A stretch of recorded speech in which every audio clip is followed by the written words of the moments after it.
also very focused on strategy and entrepreneurship. And again, adding to this forum is also an ardent practitioner. I think I'll have to read something because only yesterday I had a chat, so I could share some spiritual insight from him. So he is a strong believer of, I'm sure JK, many might know, JK Foundation, JK Philosophy. That's where we could connect together, because even I'm an ardent follower of JK. Jiddu Krishnamurti, for many who don't know, he was a great philosopher which the West accepted him. So his philosophy is spiritual transcendence, right? The experience of being beyond the self and the normal experience and viewing life from a detached perspective. So yesterday as Sir was talking, I got detached from my personal and landed up into another atmosphere. So here we have somebody great who's going to share that on that. So with this, we will, okay. So fine, I will request Sai Kripa to take over and say a few words on the importance of this occasion and why we are meeting here. Good morning, everyone. Thank you, sir. And a warm welcome to each one of you, and of course, our guests, Dr. Narasimhan, Dr. Vaidyanathan, and Chandra Pulamarsetti. So on behalf of Buddha CEO Quantum Foundation, I welcome you all, and I want to kind of say a few words on the whole context of this conference. So some of you might be feeling, okay, this is another one day of personality development sessions, maybe, right? Or some of you might be thinking about, oh, this is going to be a long meditation session. I'd like to emphasize, you'd also seen the name of Regional Conference of Meditation Leaders in the flyer. How many of you have noticed that? Students, yes, some of you. So you'd have seen it, Regional Conference of Meditation Leaders. And this conference is for leaders, meditation leaders. When you say meditation leaders, as a leader, each one of us, I'm sure all of you are management professionals, right? Management and MBA. So once you go out, you become a manager, you become a leader. And that is where first aspect of leading from the self, leading the self comes in. And leading the self starts with understanding each one of ourselves, understanding who we are, understanding how we need to behave in the world, and then we can lead others, do wonderful things in the world, right? And that's what the meditation leader means, a leader who meditates. And that is where the Buddha CEO also comes. There is a later session where I'll speak about the attributes of Buddha CEO. Why is there a Buddha plus a CEO? In short, it is a CEO who embodies the qualities of Buddha, right? It's about calmness, it's about mental clarity, it's about emotional balance, it's about compassion. All these are requisite attributes for a leader. And Buddha CEO Quantum Foundation, the mission is to take the practice and science of meditation to all the corporates and all the students out there. And a lot of us who started off meditation felt that, oh, it would have been wonderful if we had started meditation much earlier. Someone told us much earlier. Our parents told us much earlier. And that is the whole initiative of taking it to students. And here we are in our 5th Regional Conference of Meditation Leaders. We conducted the earlier one at IIM Bangalore in September, thanks to Professor Jagdish, who is also sitting here. So this conference, in this conference, we have several sessions. So obviously, we'll start off with understanding what is meditation, the science of meditation. We practice a bit of meditation, right? And then there's going to be a panel discussion where experienced leaders come and share how meditation has helped them, so that if each one of you understand that how meditation is going to improve each one of your everyday life. It can influence, it can impact your day, your everyday right from today, the moment you practice meditation. It's not that you're going to benefit from meditation after 10 years, right? So we have panel discussions, we have special talks on mindful leadership, right? And today afternoon we have a wonderful long session on on the science of manifestation. And one thing that Buddha CEO Quantum Foundation does is we take everything with a scientific bent of mind. We call it a spiritual scientific wisdom, right? Everything you see here will be explained from the lens of science, so that you understand all this is not hearsay and there is a science that works. And we have practitioners also talking about the same thing, right? So that is the conference is about helping you understand what is meditation, practicing meditation, experiencing meditation, and understanding the benefits of why you need to be meditation be doing meditation and being mindful, and how it's going to help you as a leader, right?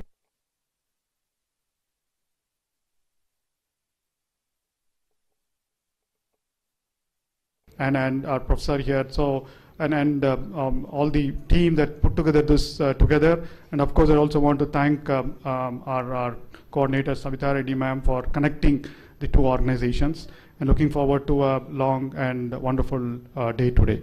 So with that we'll inaugurate this conference with the lighting of the lamp. I request the guests here to just join us on the lighting of the lamp. I will also request Vani madam, Raji ma'am and Savita ma'am, please join us on the stage. And Jagdish sir, please join us.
So, a good beginning, and now we'll formally start off with requesting our Dean to open the session on behalf of ISBR, a great opportunity for everybody. I would request Narasimhan sir to a few words to open the session, sir.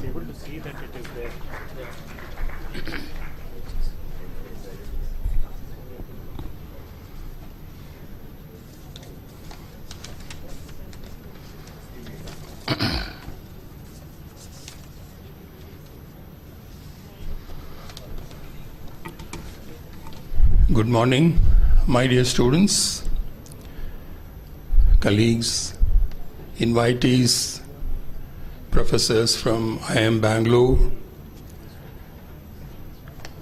Mr. Vaidyanathan, Dr. Sai Kripa, Sri Chandra, Sri Rakesh, Ms. Savita Reddy, T.K. Pathsarathi, Sri Praveen Kumar, Sri Nagendra, and we have Dr. Gagan, Sri Naga Pradeep. Welcome all of you to this session. It's a regional conference of meditation leaders, and it's a privilege made available to ISBR students. Very fortunate that we are hosting this event today.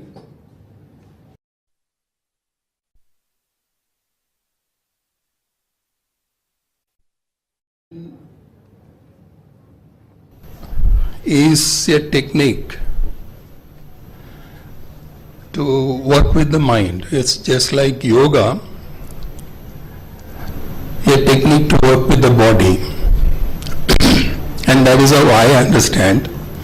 Maybe it has got multiple dimensions for both meditation and yoga. And being meditative is a quality.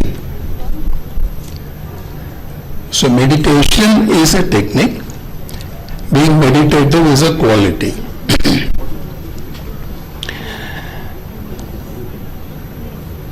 So that is a quality we develop in the process.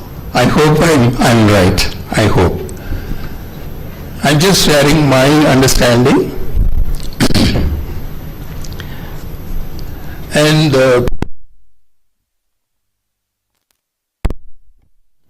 people who are learning management or who are management professionals, this quality of being meditative has host of benefits.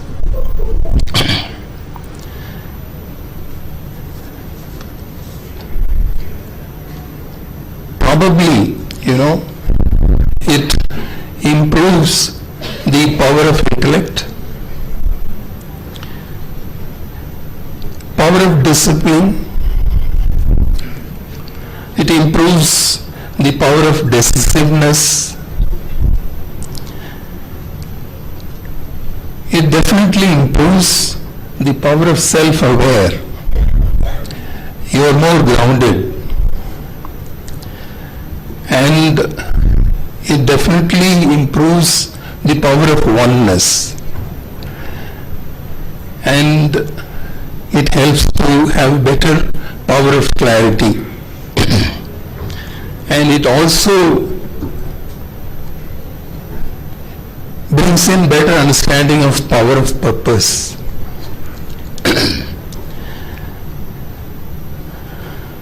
And in my understanding, meditation also helps to understand the invisible organ within us, and that is mind. Mind is one organ that we cannot see, and meditation is a technique through which we understand what it is. And these are probably the points that we'll be deliberating through the day. And as management professionals, how do we understand meditation? And meditation is a technique.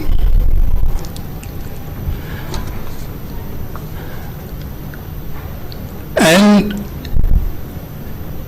this technique leading to acquiring the quality of being meditative, I told you earlier. So technique is in a way a technology, and process is engineering. Okay, there is a process to use technology, and that part is engineering. We follow a technique to steer a process to achieve a quality. So therefore, you have technique and you know what to do with that technique, the engineering part, to achieve what? The quality part. And if you look at management seriously, and these are the three things we do all the time, whichever is the subject,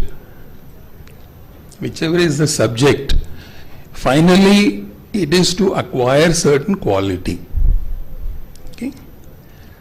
And in management parlance, the technique is called strategy. A very high profile word, strategy, and basically it is a technique. Therefore, these are the three steps that we will be adopting, and meditation that way is very relevant, very important for management professionals more than anybody else. Okay, with these few words, let me again welcome all the experts in meditation and also welcome the faculty and students Hope it's useful end of the day. Thank you very much. Thank you.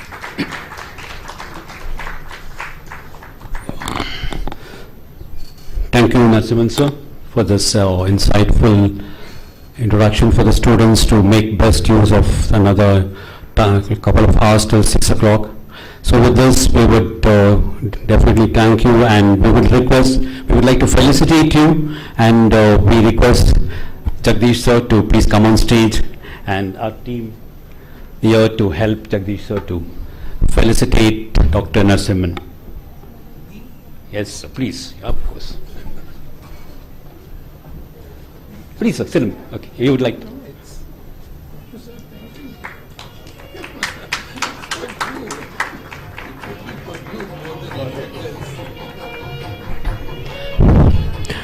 Okay, yes, now we would request Vaidyanathan sir, so please share a few words.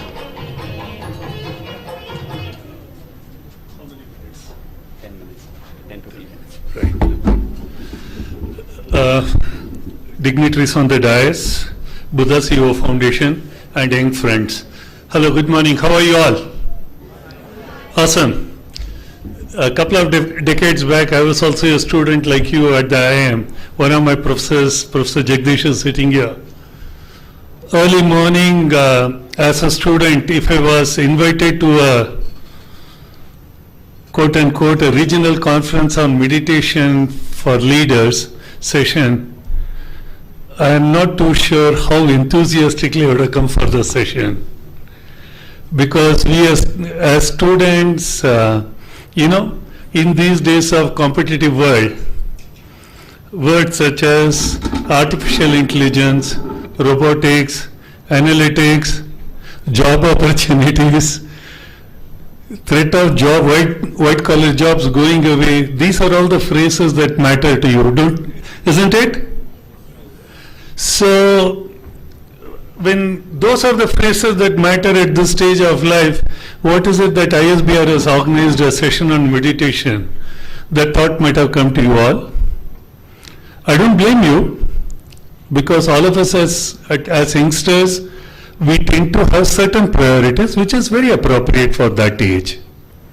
That said, like several other dignitaries on the dais, I've had a good career and a profession, and I've been an entrepreneur. So during the course of my journey, there are certain things that I've learned. I like to share the relevance of the subject matter of the day, meditation, for your life. Would that be okay? Let me try to make it participative rather than a keynote monologue.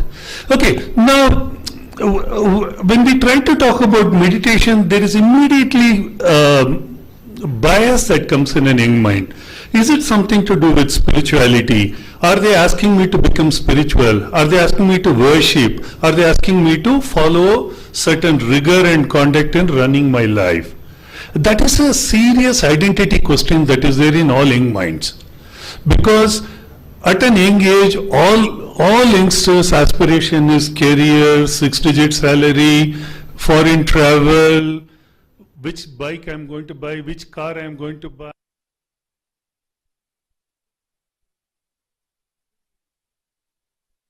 Talk about meditation, there could be a question in your mind. Is it suddenly asking me to become spiritual, bound, controlled?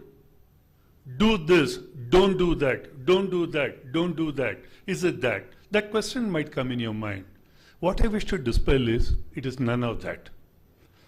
Just the way we try to talk about sports people, let's try to talk about the finest sports people, whether it is a Virat Kohli or a Djokovic. Djokovic beat Carlos 3 days back. What is it that they do great? They are absolutely athletes, top class physical fitness. But do you know that they spend one heck of a lot of time to meditate, to concentrate, to get their mind in align? I mean, this might be surprising if I tell you, but in all the sports, they are taught to meditate, calm the mind, get the mind aligned to the vision. Why I'm taking those two names as an example is, you as an youngster, when you are going to try and talk about your career, your life, channelizing your energy, how does meditation map into that at all? That question might be there. See, because most of you will be keen on some sports, some athletes. Six-pack is important for most of the boys, and being pretty is very important for the girls. You concentrate so much on your body. What about your mind? Professor Narasimhan just talked about the strategy, technique, and the tools. It's like that. So just the way you go to a gym to try and work out to build your muscle, just the way you go for your morning jog to improve your stamina, is there a way you can try to teach your mind to control itself, process the thoughts, structure it in a manner that it will help you? I believe it will. I believe it will. So because what happens is, if you get into the, just for a minute to get into myself, like you all, typical, we all are classic, it's a proven model.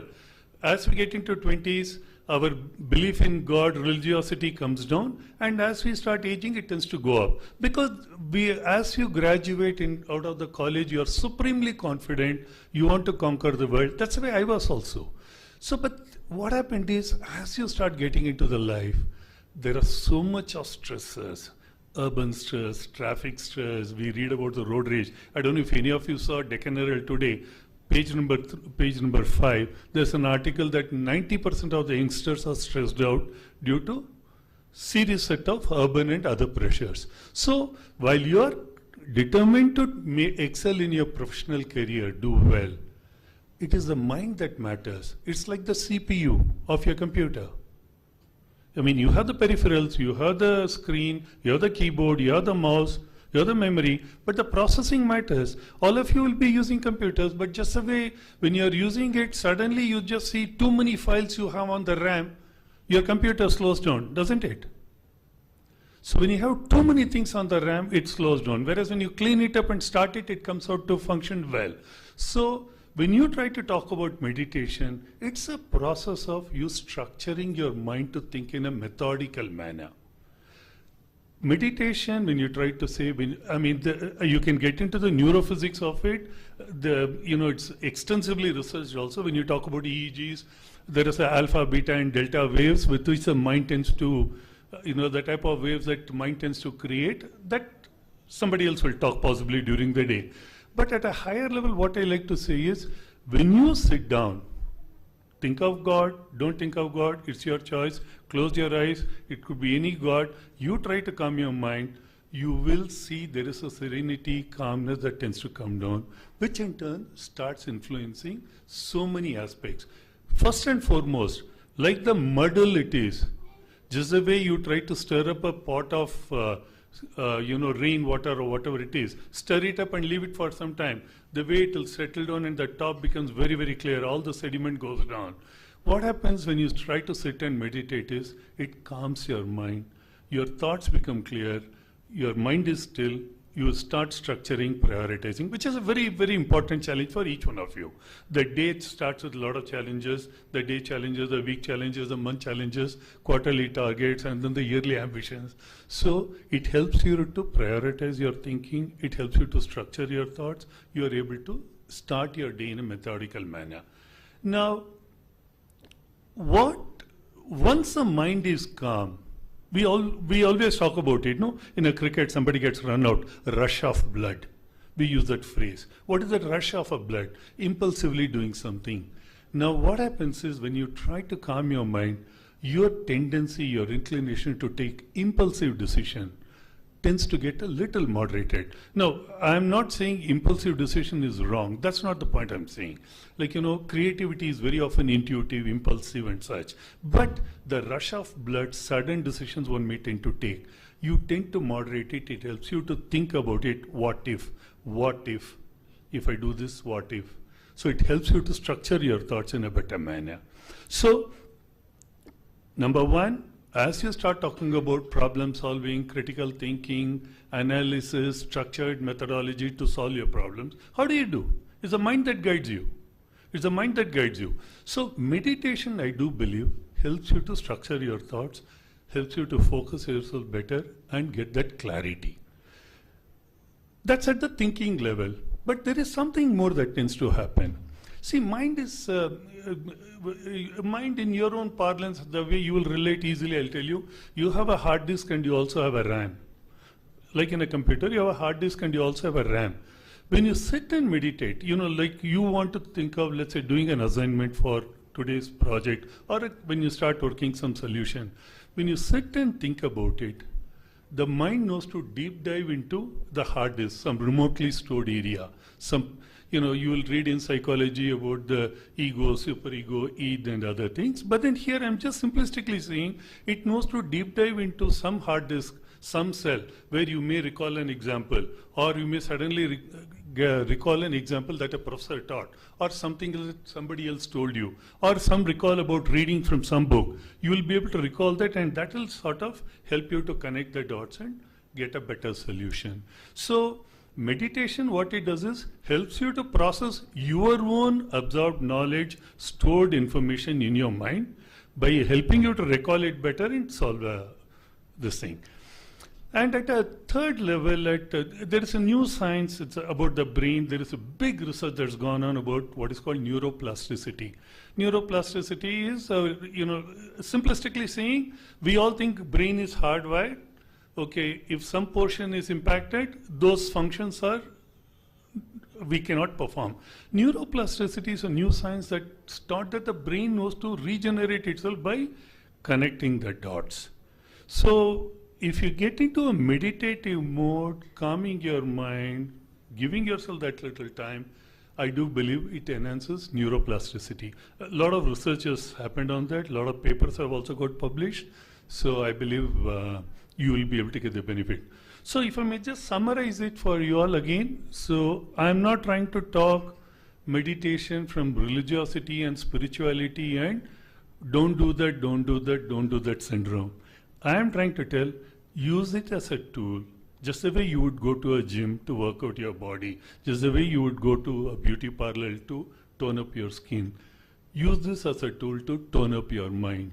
Because what I find is, it helps you to treat your mind like a computer. There's a RAM and a hard disk. A lot of stored memories are there. You need to have a clear RAM with which you are able to draw the relevant files and process it.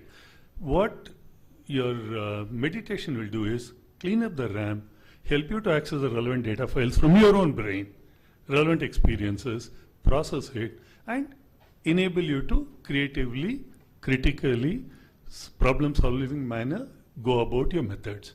You will find it very, very useful. I believe you will be hearing a lot of specialists talking today. I just thought I'll share a few words as yet another MBA like you all who has come up in life. Thank you.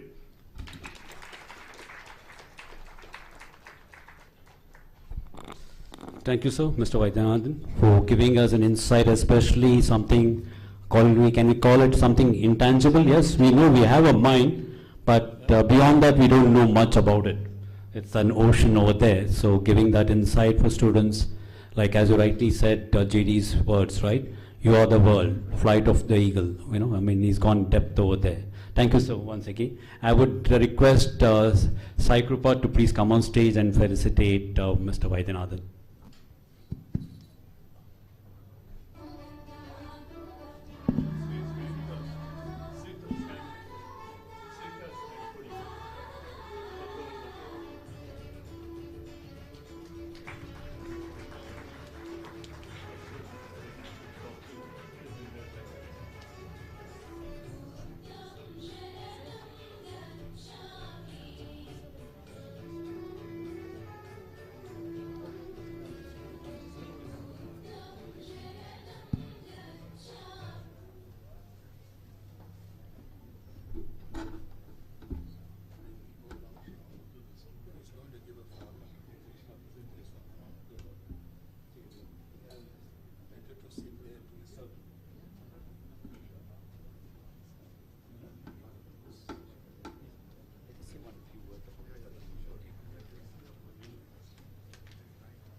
Can I just say a few words? Yeah, please go ahead. I'll just take a minute as they are setting up this, which I couldn't stop myself from saying this because I just missed out something, because only yesterday when I was going through the website, I came across some words which makes a lot of impact about quantum, Buddha CEO Quantum Foundation. And I'm sure that is the words of Dr. Chandra here too. I'll just read it out because every word has got a deep meaning, especially in today's world where we are being confronted by AI. Right? So the words I will read because every word has a meaning. Discover the science and art of meditation and become a leader. More compassionate, more compassionate, equanimous, friendly, energetic, intuitive, creative, purpose-driven. Each word is a depth of meaning. And believe it or not, AI cannot take over this. You have to master this so that AI is just a tool for you. Don't be a victim of AI and let that not master you. With this, I'll hand over to Chandra, sir.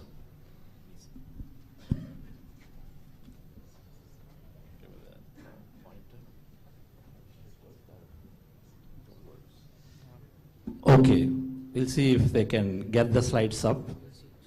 But in the interest of time, happy morning, dear friends. Happy morning, dear friends. All right, that's great. Okay. I think we had some great insights from your Dean, Mr. Narasimhan, and of course, Vaijanathanji. How many of you read Socrates?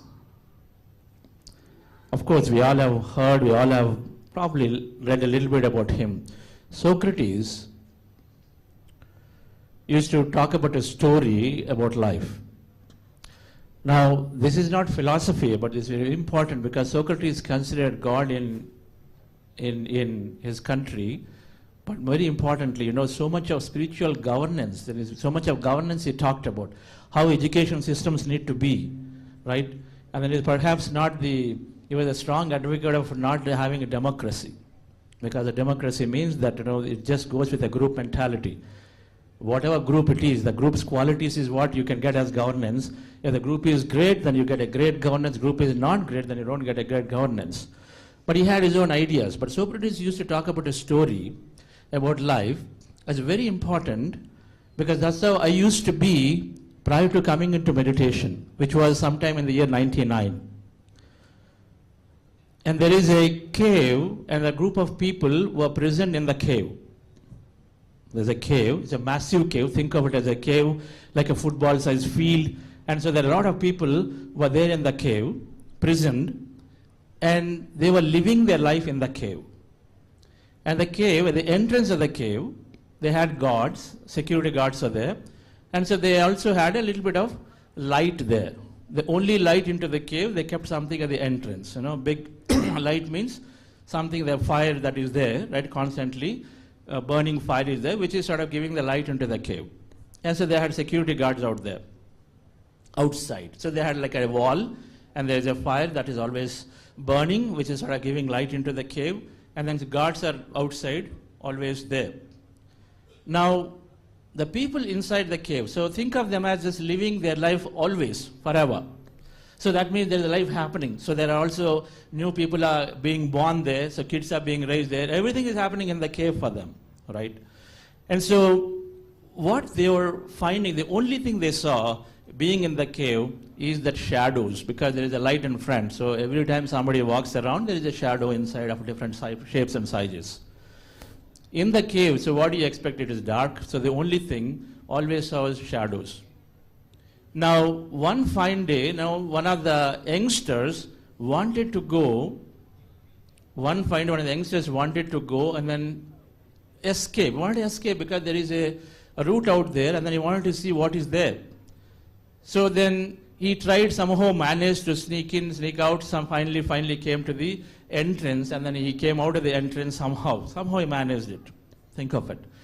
And the moment he came out, then he saw something amazing, something very, very, very beautiful that he could not explain. He was seeing beautiful greenery there. He was seeing a lot of rivers, waters flowing there, because this cave being in a hill somewhere, very high, in a heightened place. And he's seeing a lot of greenery, he's seeing a lot of birds, animals there, then he's seeing a lot of people outside there also doing something. So he didn't understand what that is, but all he knew is very, very beautiful. This is a story that Socrates used to tell. Now he comes back. And says, that human nature is to immediately wanting to have this experience be given to somebody else. That's what we do, right? We go into a Chinese restaurant and you really love it. What do you do first thing?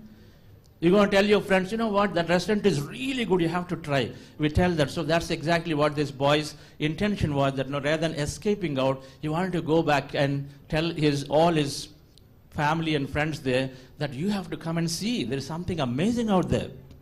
And so he goes inside and then tries to tell the story. Then the elders and friends are saying, are you mad or what? This is life. He's saying there's something beautiful out there.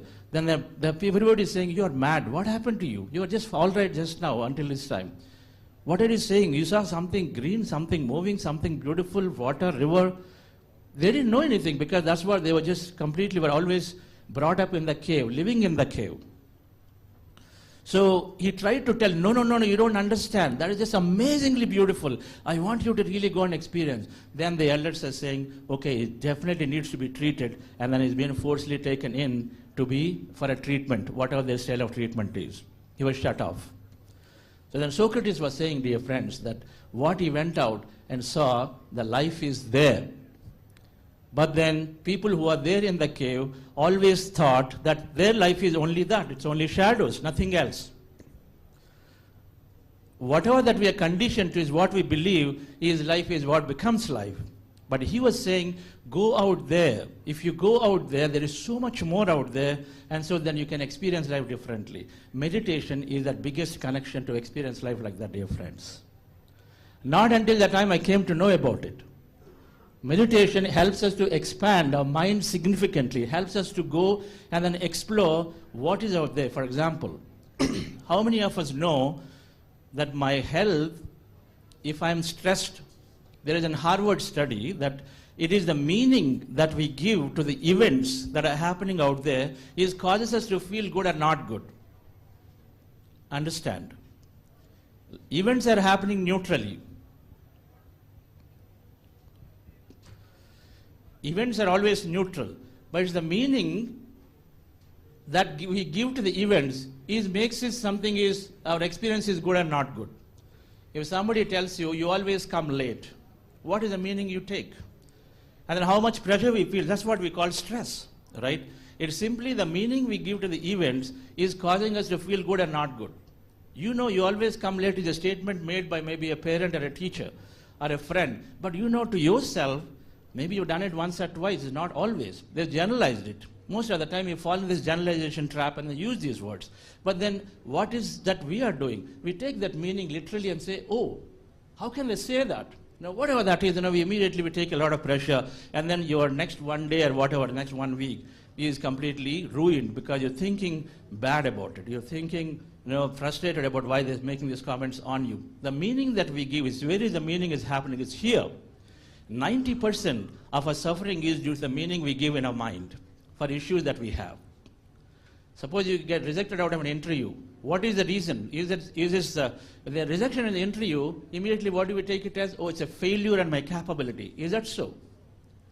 A rejection in an interview, or a friend is called, we are not called, then we suddenly give a meaning and say, oh, maybe my resume is not good enough.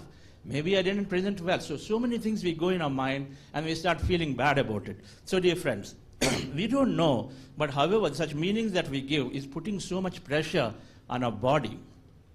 It's called stress.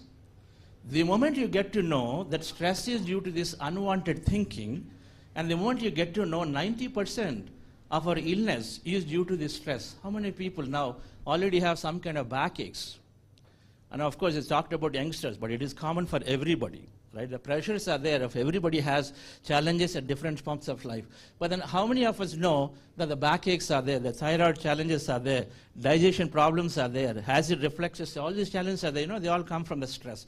The moment we get to know the stress is nothing but this unwanted thought, that there's wrong meanings I give, or meanings that I put so much pressure on my body. The moment we get to know, then we say, how do I control that thing? Not taking more tablets.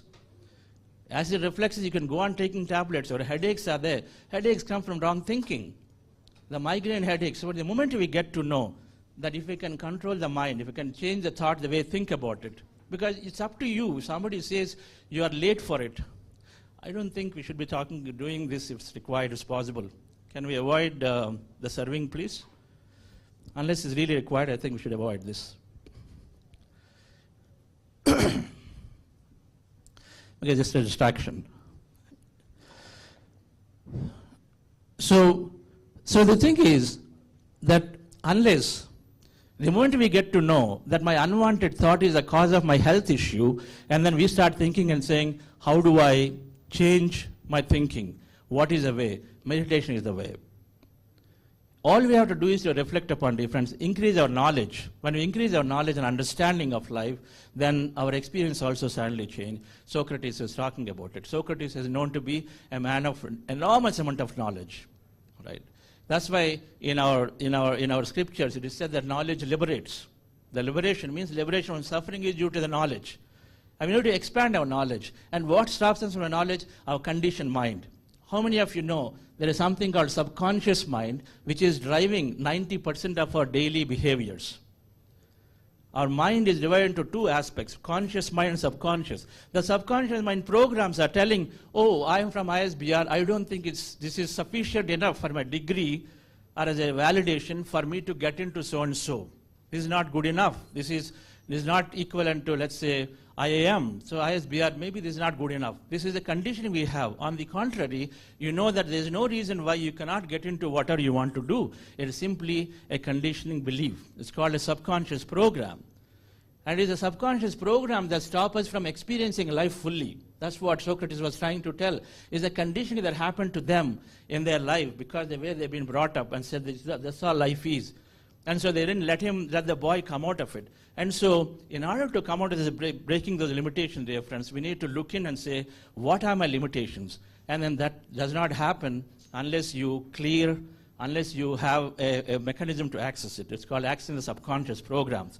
Meditation is helping us to drop the analytical mind that is there. And so then meditation helps us to then access, what are my limitations? What am I thinking about myself? Right? Just by having that access to yourself, things like, I can't do it. Things like I'm saying, I just didn't have good sleep last night, and so that's why tomorrow I'm not going to really do well. Do you know there's no relation to these two at all? Because there are so many people who don't sleep at all and still do very good. You know that. It is just that the belief that we have causes a trigger with a quantum physics principle that is saying that our thoughts create our outer reality or outcomes. There's a quantum physics principle. So now all of it comes together, dear friends, when meditation is taken as a great tool to enhance our knowledge, and the knowledge leads to great experiences. So no presentation, I suppose. Is that true? All right. So, International Meditation Day. How many of you noticed, paid attention to that December 21 was, okay, there it is. December 21 was announced by UN as International Meditation Day. Just come back. Previous slide, please, yes. So, you know, I was reading a report. I mean, we all are here as future generation, as students, and all of us have such a role to play. The reason that we do these conferences is to dispel myths about meditation, at the same time also help us understand where our resources are going. You know, 80% of the world healthcare costs are going in simply trying to go and then manage the chronic illnesses. You know, what's a chronic illness? Like, you know, BP, sugar, the diabetes, or, you know, some of the thyroid challenges, or, you know, all kinds of, you know, the arthritis, many chronic illnesses, they don't treat them. There's no treatment. And so 80% of the resources are simply going to manage chronic illness when there's no treatment. That means our hospitals are only with patients who have these chronic illnesses all the time, yet no treatment.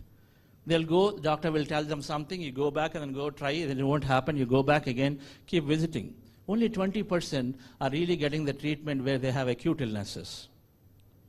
When there's no, but on the contrary, meditation has a great solution for every chronic illness. There are people here who heal everything. I used to have a chronic backache. The backache that I developed sometime in 91 when I just joined my job in Wipro Systems back in there. And then I somewhere think there is some accident or so, there's a backache developed and kept recurring, and every time backache would come, then I would have to lie down for 8 to 9 days to really rest, right? L0 problem. But meditation helped me to heal that chronic illness forever, permanently, right? Mental wellness challenges. Almost nearly more than 50% seem to go into some kind of depression in their lifetime and then come out. All right? Because there are so many challenges that happen, and so then we cannot come out of this mind thought chattering. And so more than a significant percent of people go into depression and come out. The word depression is very scary. But many people go in, and then some are not able to come out, some are able to come out. Meditation has a great way of, you know, having this mental health. Now, if you read what United Nations said, right of everyone to the enjoyment of the highest attainable standard of physical and mental health. Can you imagine that highest attainable standard of physical and mental health?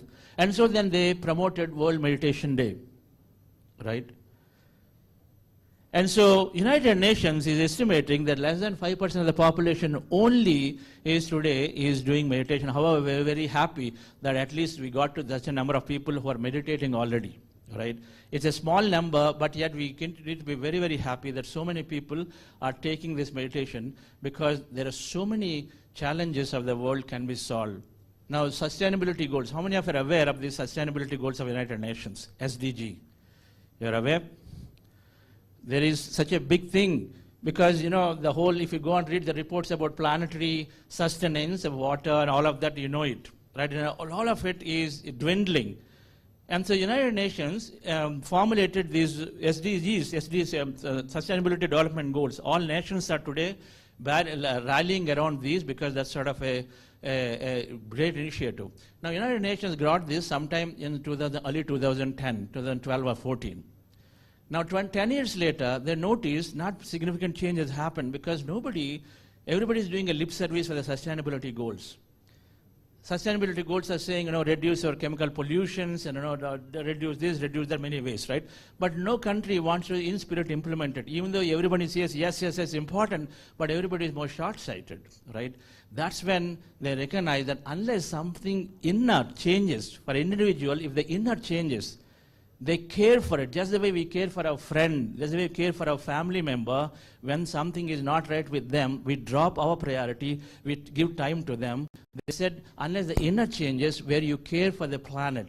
And so until that time, the sustainability development goals cannot be attained. And so then they started looking and saying, what is that changes, that is causes the inner transformation, where you develop friendship not only with your close friends and relatives, but you develop friendship with everybody.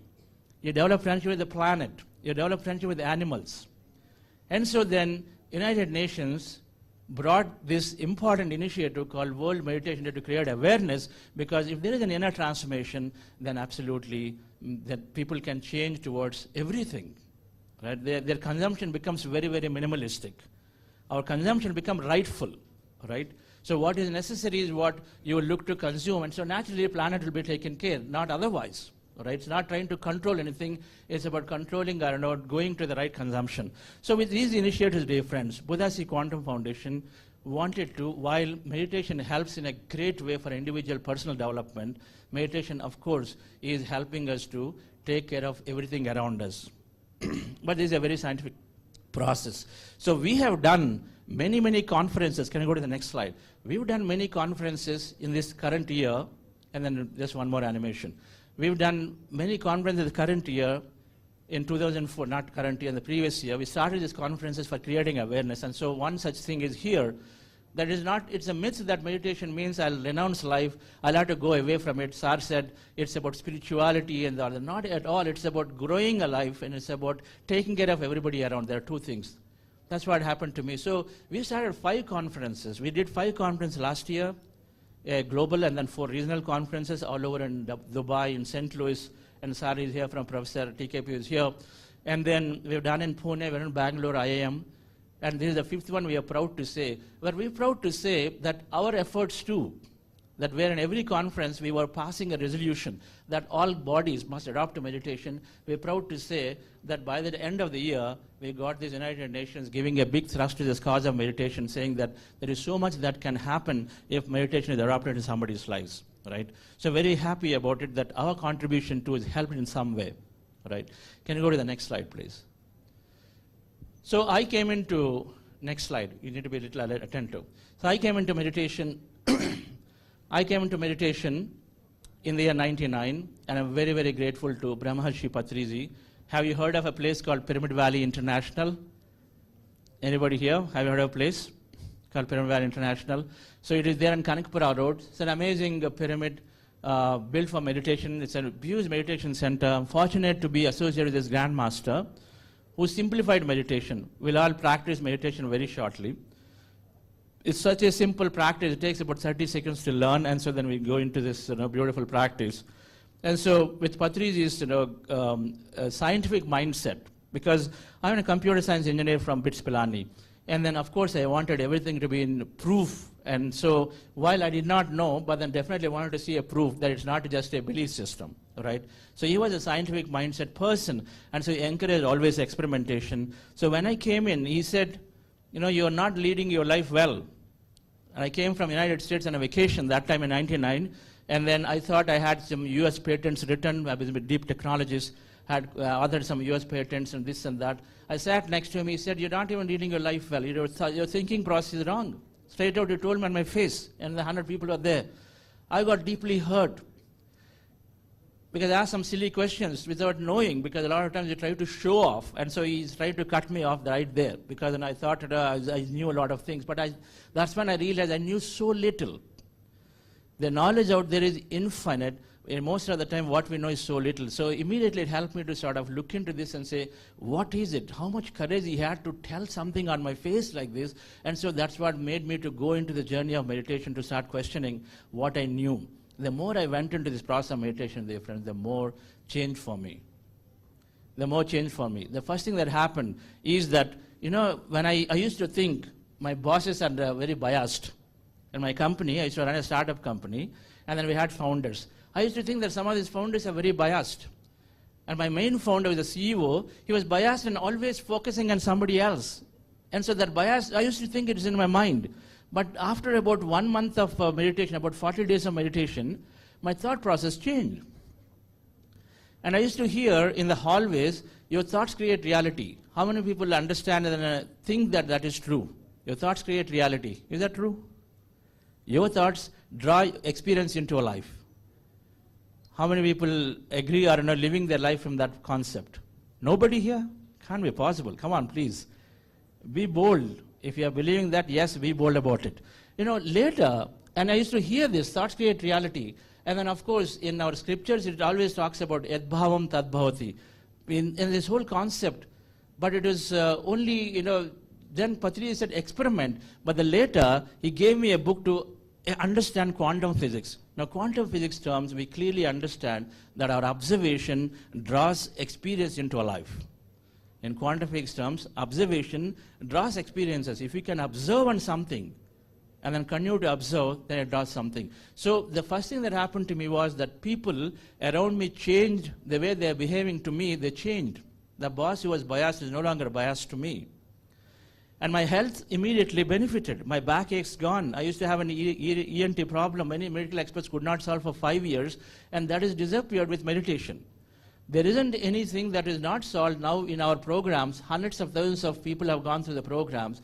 There isn't any medical issue that people said they have not healed it. Everything is there healing. And most importantly, the stress is going away. And so with this understanding, then I was there. Can you put to the next slide, please? With this understanding, next slide, please. Yes.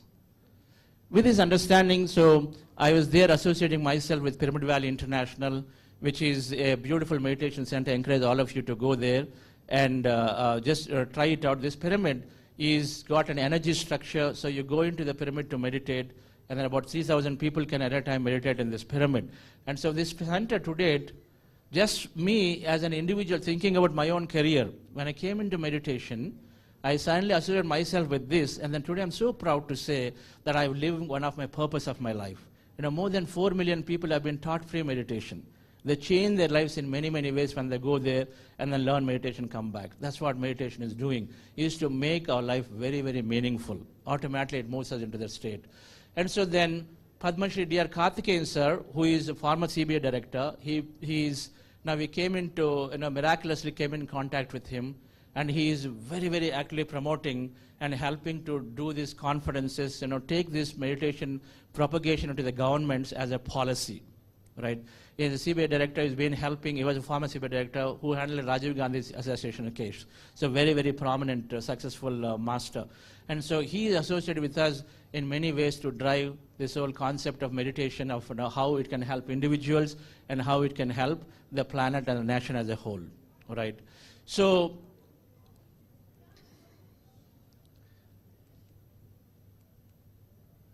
yes, there's a lot of movement in the back.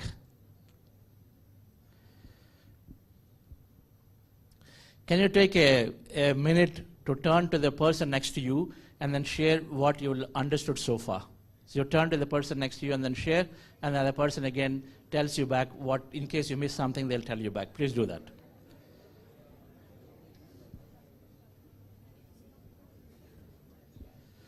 There is a neuroscience principle. When you do this repetition, you will remember by 50% more. Otherwise, you go out of the door, it's gone. One day, you're anyway giving a very valuable time of your life today. So might as well make it very beneficial just by repetition. For 20 seconds, you repeat, you're increasing the chance of remembering by 50% more. Please share, actively.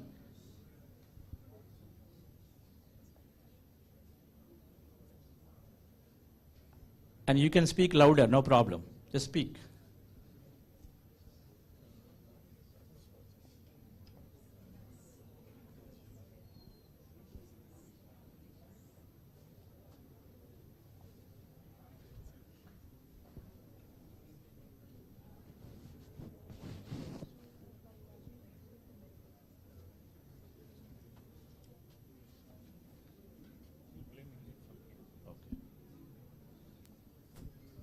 Okay, no sharing?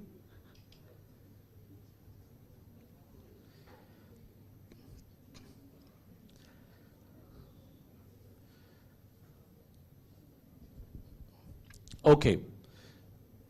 So in this context, I would like to quickly talk about 2-3 slides about scientifically what happens in meditation, and then we go to a meditation practice, right? And then the interesting parts are later, where panel discussions are there, where many, many leaders are going to share how they are personally benefiting. It's about our personal journeys, so you know that you too can probably take this journey, right? Some of you want to really contribute to the society. You know this is something that is a greater thing that anybody easily can practice, but yet to have a profound impact, all right? So the mind, I'd like to bring your attention, there are 2 aspects to the mind, a restless mind and a limiting mind. All right. I briefly talked about the mind is jumping everywhere, feeling bad about situations that are not in control, right? Because that's, it's simply a meaning that we're giving in our mind. So jumps everywhere. Today, this job, tomorrow, that's business, day after tomorrow, that career, maybe that one. So many, many ways. Today this friend, tomorrow another group. It jumps everywhere without, with a lot of pressure. It's called restless mind. And then second thing is a limiting mind, like the elephant. The elephant story, must have really, really seen this. It limits itself through the mind, saying that I can't release itself, even though elephant has so much power, because the mind is tying us up in many, many ways. And so the concept here is that this mind mapped into brain is the tissue, right? And the mind is an energy, a thought. And so mapped into the brain, then you are dividing the brain into two areas. One is what we call the big part of the brain that humans possess. It's called conscious mind. And the scientific term is neocortex. The big part of the brain that is the humans possess is a conscious mind. And it has got those 50 to 60,000 thoughts, right? Normally there 12,000 to 50,000 thoughts are there every day. On a daily basis, we are having so many thoughts, right? A stressful person has 50,000 thoughts, 60,000 thoughts, 90,000 thoughts also they measured. 12 to 15,000 thoughts in that, but however, tell you what, 94%, what percentage is that? 80 to 95% are negative and repetitive. So if you are thinking negative, then we continue to create negative reality, continue to put a lot of stress on the body, right? And so that is one part. The second part, which is even more interesting, is that the small yellow color sized, so that is called subconscious brain or limbic brain, and the brain that works with feelings and instincts, and then programs. Now the subconscious brain is causing 90% of our life events. For example, how many of you remember you woke up in the morning till you came here and sat? How many of you really remember what you did from the morning till the time you came here? Many people won't even remember what we did because it's called an autopilot. We just wake up, we just immediately grab, from the same side of the bed every day, we jump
Jaya ho,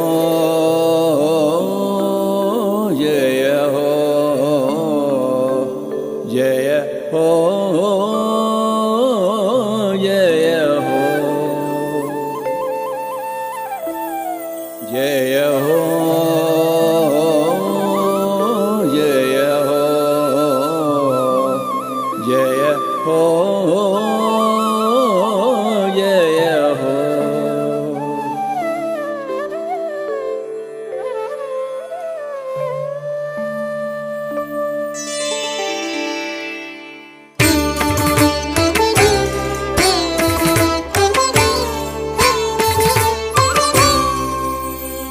that when we come to 21 years or so, our brain no longer grows. But those who meditate, those who rest really well, their brain continues to grow in capacities. That means our ability to continue to add value to life is increases significantly, right? It's significant. The second thing is this reprogramming. Meditation drops analytical mind, and so then your subconscious limitations are being actively can be looked into. And say, what is my limitation? How many think that you have to have 8 hours sleep every day? How many think that you have to have 8 hours sleep every day? All right? Now, I thought that way too. Only to then start looking at say many people don't sleep for an hour or 2 or 3 and then still they're doing great. Now today, after coming to meditation, after understanding this, reprogram myself, I sleep consistently between 4 to 5 hours. It saved me 3 hours of a great time. It happens to me because it's all taken care through meditation. The healing is there, right? An executive, and if you feel there's no time, do meditation, suddenly you'll gain so much time extra because there are so many things that will come together and contribute. That's a limitation again. We think that there is a limitation. Of course, there is so much of medical experts talking about it and say this is required, but that is required at a certain level of consciousness. When you start going to meditation, start expanding your mind, there is a book called Mind to Matter. I really encourage all of you to read this book by Mind to Matter by Dawson Church. Amazing amount of research quoted. And then not at all belief system. Amazing amount of research quoted talking about how our mind influences the matter, the soma, the body, right? And so the third thing, dear friends, with meditation happening is the brain is moved into a very, very beneficial wave states, right? Which is speed learning, high amount of learning state, or intuitive.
आत्मविद्या जय जय हो, ब्रह्म विद्या जय जय हो, आत्मविद्या जय जय हो, ब्रह्म विद्या जय जय हो।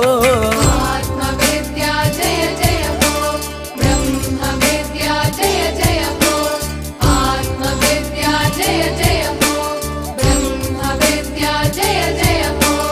आनंद विद्या जय जय हो, आरोग्य विद्या जय जय हो, आनंद विद्या जय जय हो, आरोग्य विद्या जय जय हो, निर्वाण विद्या जय जय हो, भाग्य विद्या जय जय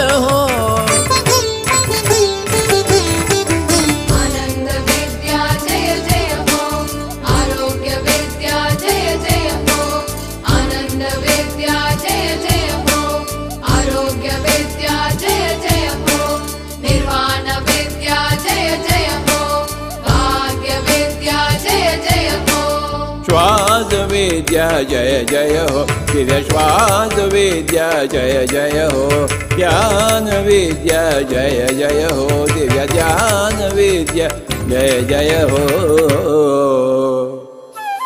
जय हो जय हो जय हो जय हो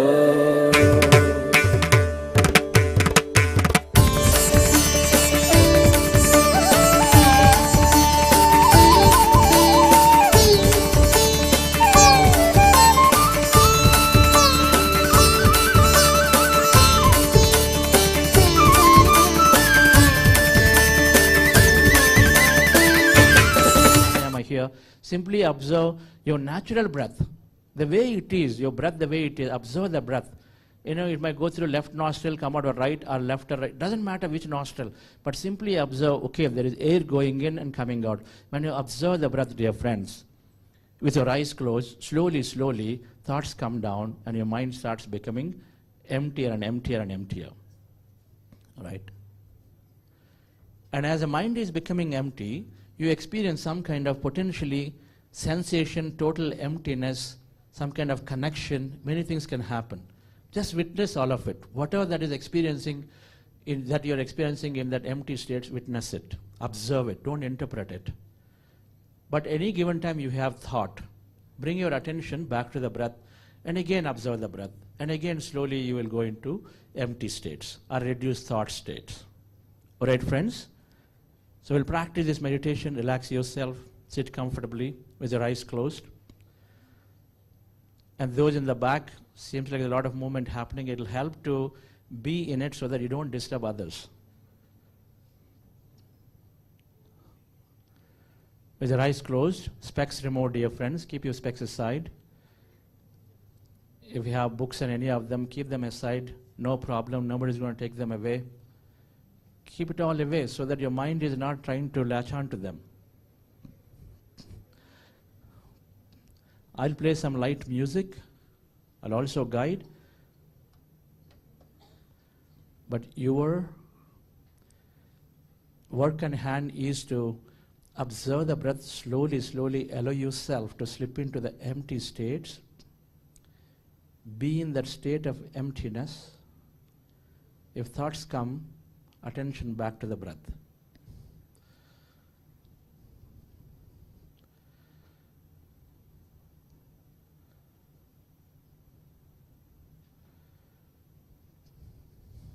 Be with your breath, dear friends. We are going into powerful group meditation.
We are going into powerful group meditation, dear friends. Observe your normal, natural in-breath and the out-breath with your eyes closed.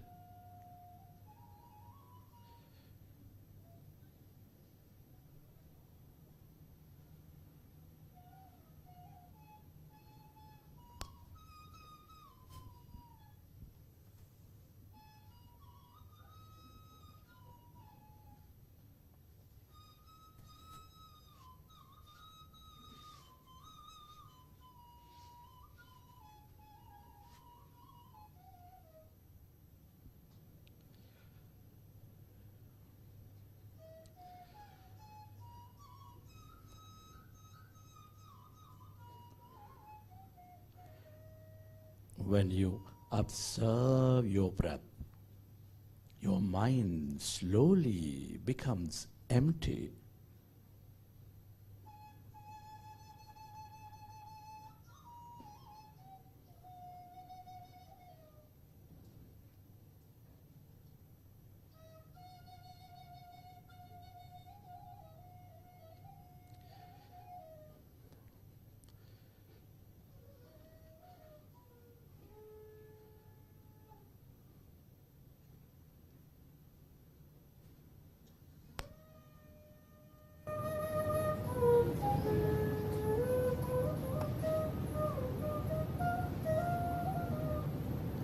As your mind is becoming empty,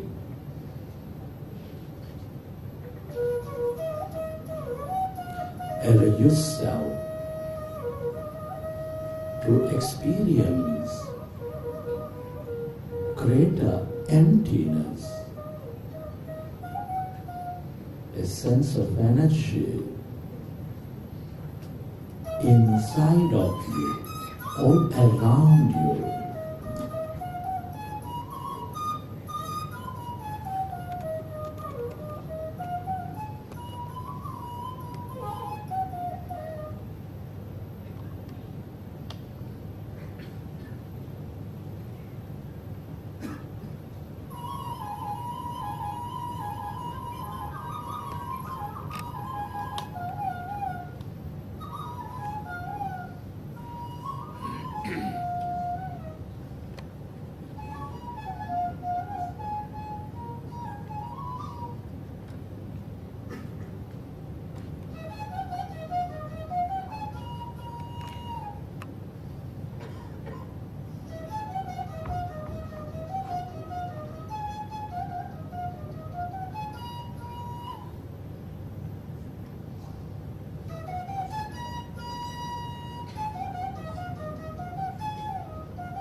It is natural to have thought. When you recognize you are in thought, go back to observing your breath.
With your eyes closed, observe your normal, natural in-breath and the out-breath to your friends.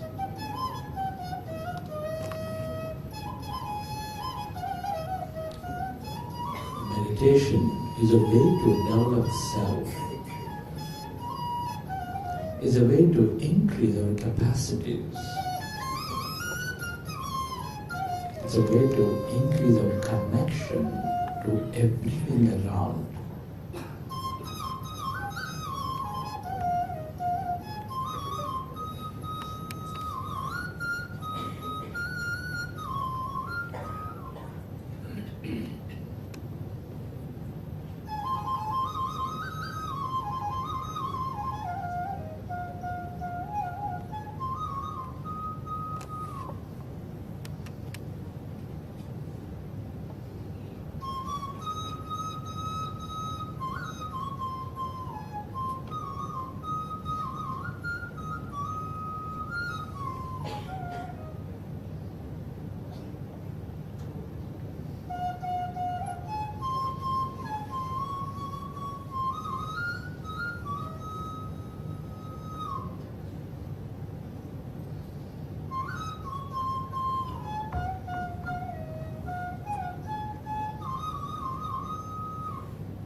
merge into your breath and allow yourself to slowly experience emptiness, blackness.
It is natural to have thought, distractions. When you recognize you are in thought, go back to observing the breath and allow yourself to slowly go into that emptiness, that calmness.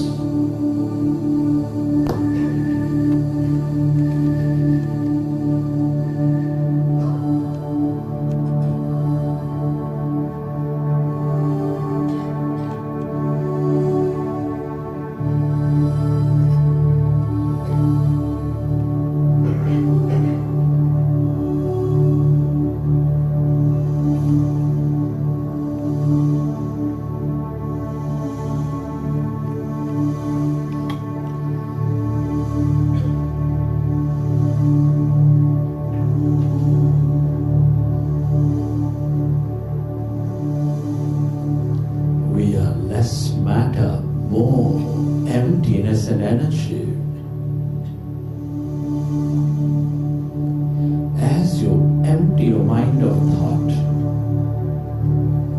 you move away from your body, away from matter. You experience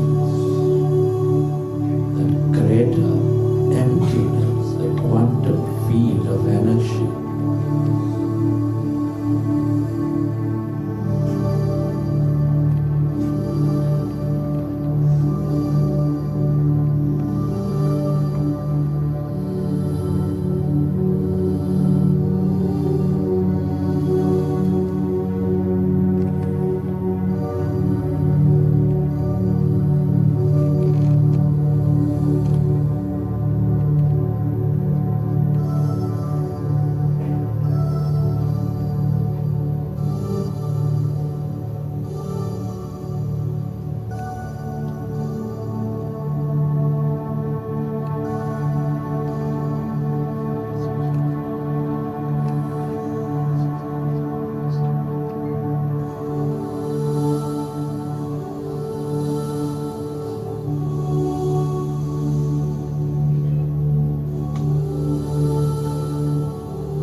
Everything that you ever experienced, all will experience is in this field of energy as a possibility. The more you stay connected to this calmness, stillness within you,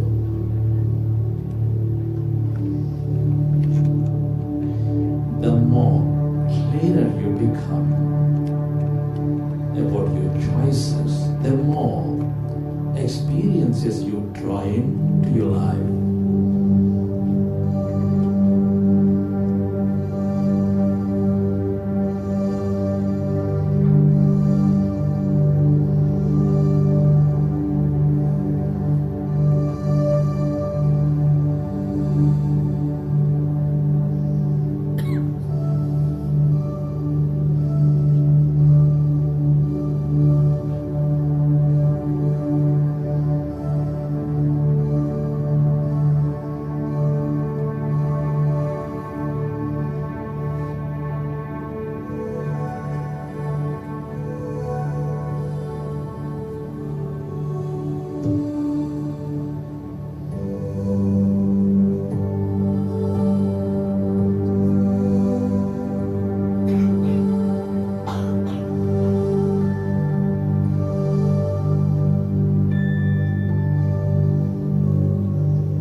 aware of the emptiness, the blackness inside of you, all around you.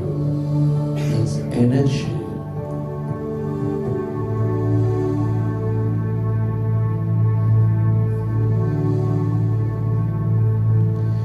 The more you stay connected to this emptiness,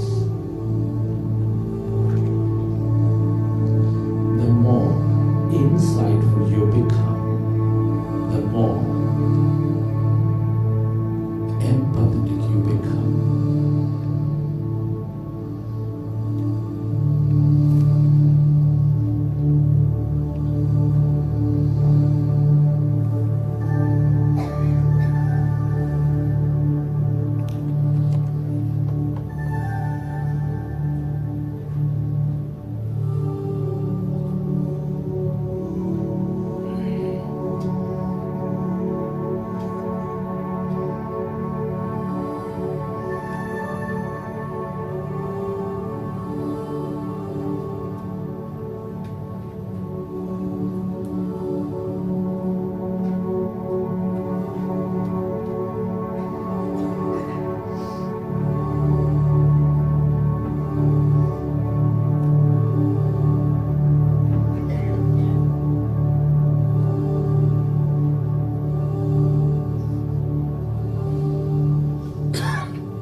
At this time, I'd like you to express gratitude.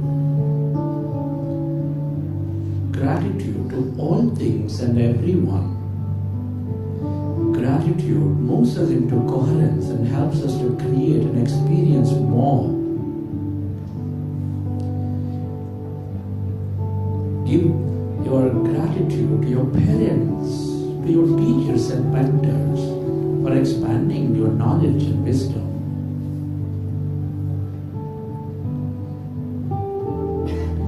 Be grateful to your family, friends, colleagues, relatives, partners, everybody for helping you learn and experience many things.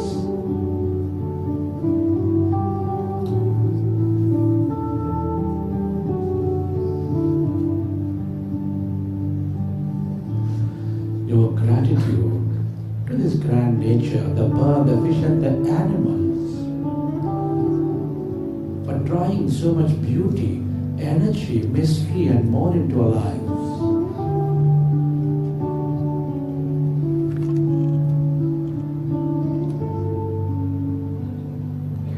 Your gratitude to everything you use, the technology, the system, the institutes, the companies, the governments, that support our life in many, many ways.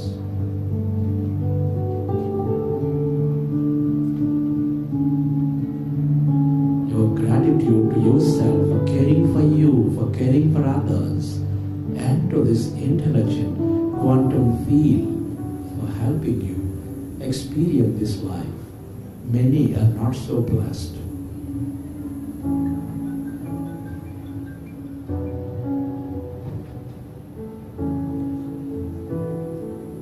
Relax your body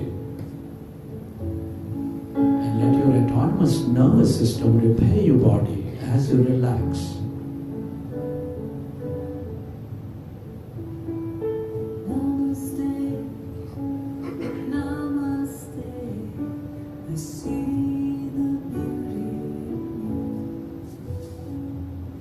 Namaste.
Slowly recollect your experiences from the session.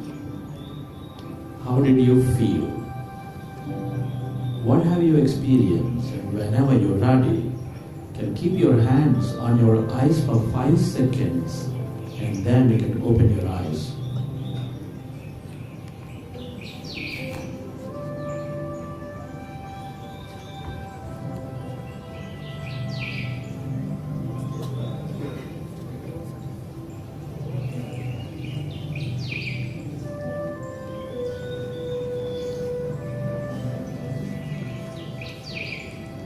Okay, dear friends.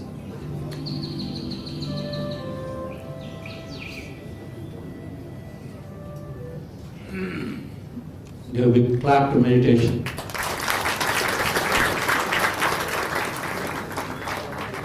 So we all have meditated for 25 minutes. This simple practice. How do you feel? How do you feel?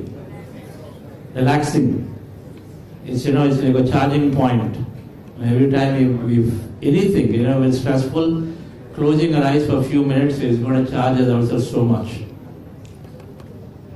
We'll learn more of science of meditation as we go along. We're going to have a couple of more practices today. But this practice that you've done, and then if you are 20 years and you do for 20 minutes a day, it happens pretty quickly. Anybody here who felt like, this has happened in this 5 minutes only passed by? How many people felt that way? That happened very quickly. Come on, be honest.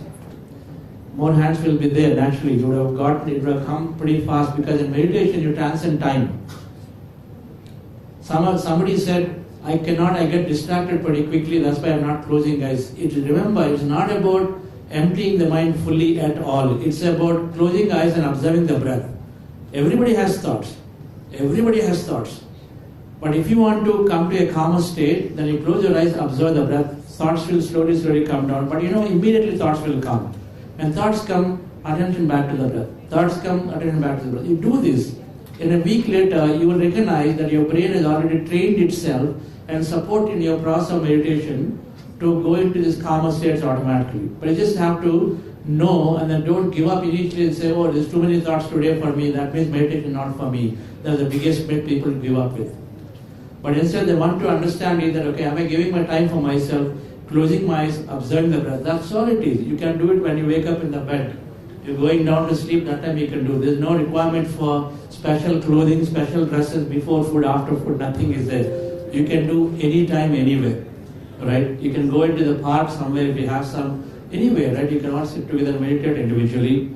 And then do it for 20 minutes as youngsters, senior people 30 to 45 minutes. We recommend do this and amazing benefits you can see. So thank you that you understood one of the reasons why we're doing the conferences as a way for inner transformation, so we can contribute significantly by first becoming a meditator and then two, promoting this whole concept to everyone that you come across, right? We understood a little bit of science of meditation, of how meditation is helping to change the brain structure in many ways, to help us access our limiting beliefs so that we change them and so we expand our mind, the Socrates story, right? So thank you very much, sir, for giving this time. And Buddha Quantum Foundation, we're very grateful to all of you for providing this opportunity to give your time today. But there's so much science, and in the afternoon we have a program, it's called 5 Sutras of Manifestation. If you have dreams and if you have goals, and we all take resolution, this new year, this one, but then our resolutions pretty quickly we let go because there is this concept of our brain working against us. And so the 5 sutras of manifestation to realize your dreams will open up new avenues to understand how I can use meditation and this wisdom to actually land into that great job, great admission, or whatever that is in your life that you want to dream about, or the great company you want to start. It helps in many, many ways. You know, many, many successful leaders are using this wisdom and the concepts called manifestations. And so join there and then be there for the throughout. Next session, some of our youngsters here, very, very knowledgeable from senior companies like SAP and from Microsoft, how they are reaping the benefits of meditation, and the ladies are also going to talk about it. So please stay on with active attention and alert. Thank you. Thank you, Chandra sir, for your insightful talk on the science of meditation and for guiding us into a short meditation. Friends and masters, I hope it was a great introduction to meditation. For me, as a youngster with a very logical thinking mind, it was this science of meditation from Buddha's CEO Quantum Foundation that helped me embrace meditation and experience miracles. So I hope by the end of the conference, all of you also will be able to explore more and see changes in your life. I now request Mr. Vaidyanathan sir, EC member of ELCIA, and Mr. Narasimhan, Dean of ISPR, to felicitate Mr. Chandra Pulamariseti sir.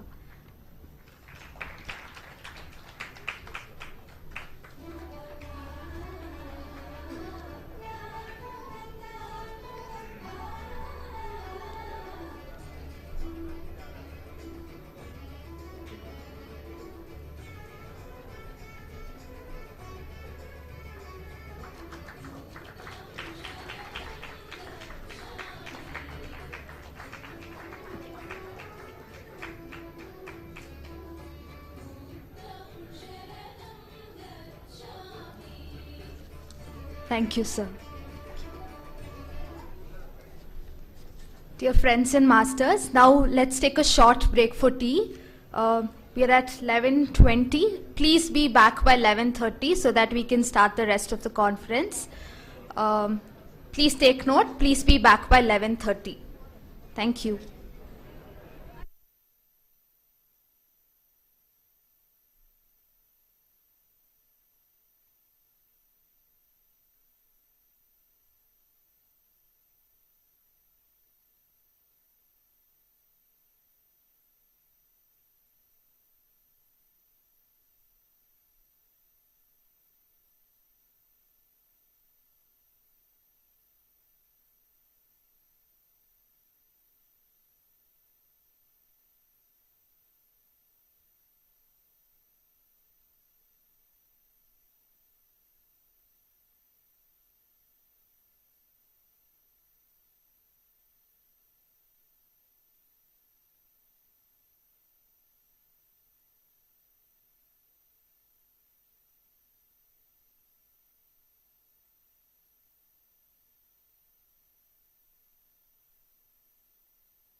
check, check, check.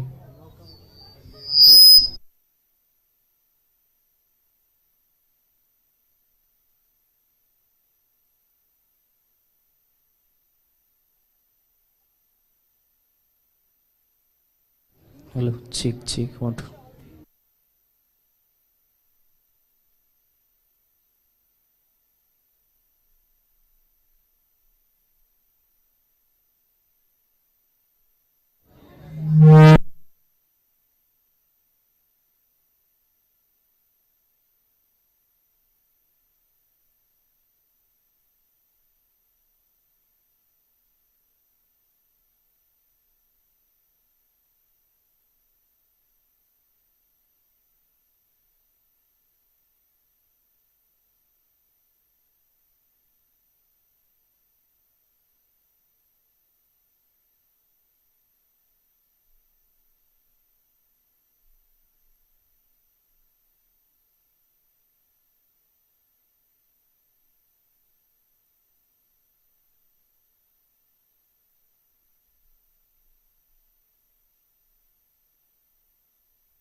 Check, check, check.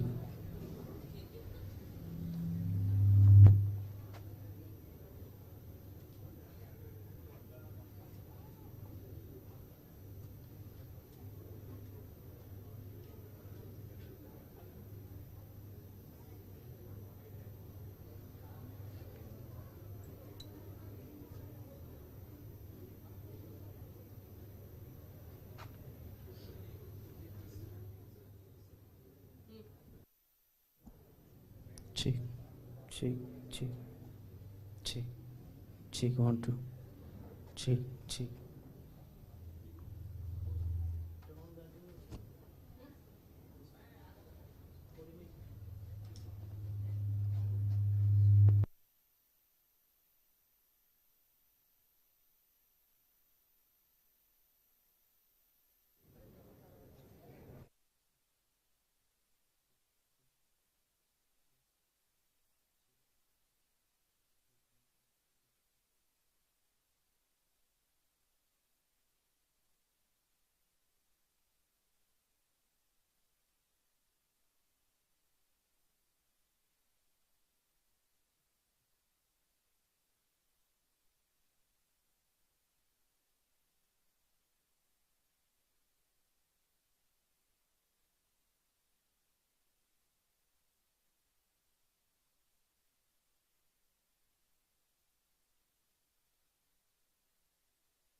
check, check, 1, 2.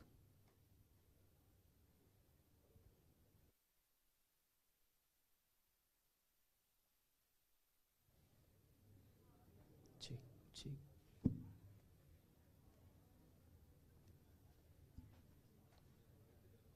Check, check.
So kindly request everyone to be seated. Request the volunteers to get the students and delegates inside, please.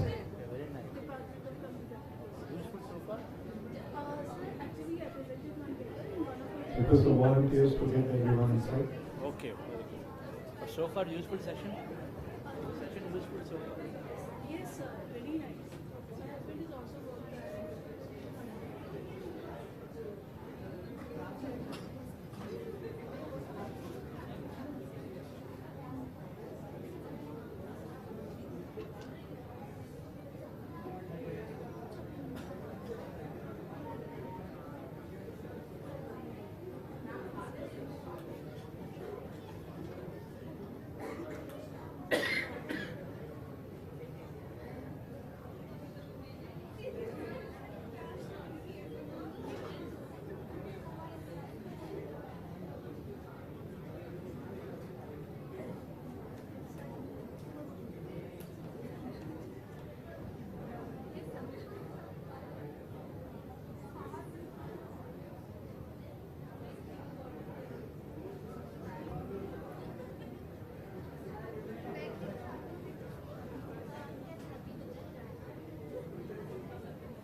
Dear friends and masters, welcome back. Please quickly settle down so that we can start the next part of the conference. As students of the business school, I hope some of you will be joining some of the biggest organizations in the future. So being a part of Buddha's CEO Quantum Foundation team, I've seen that meditation not just benefits individuals, but it also makes space for coherent organizations. So let's listen to some leaders who are working in these organizations and see how meditation has made a difference.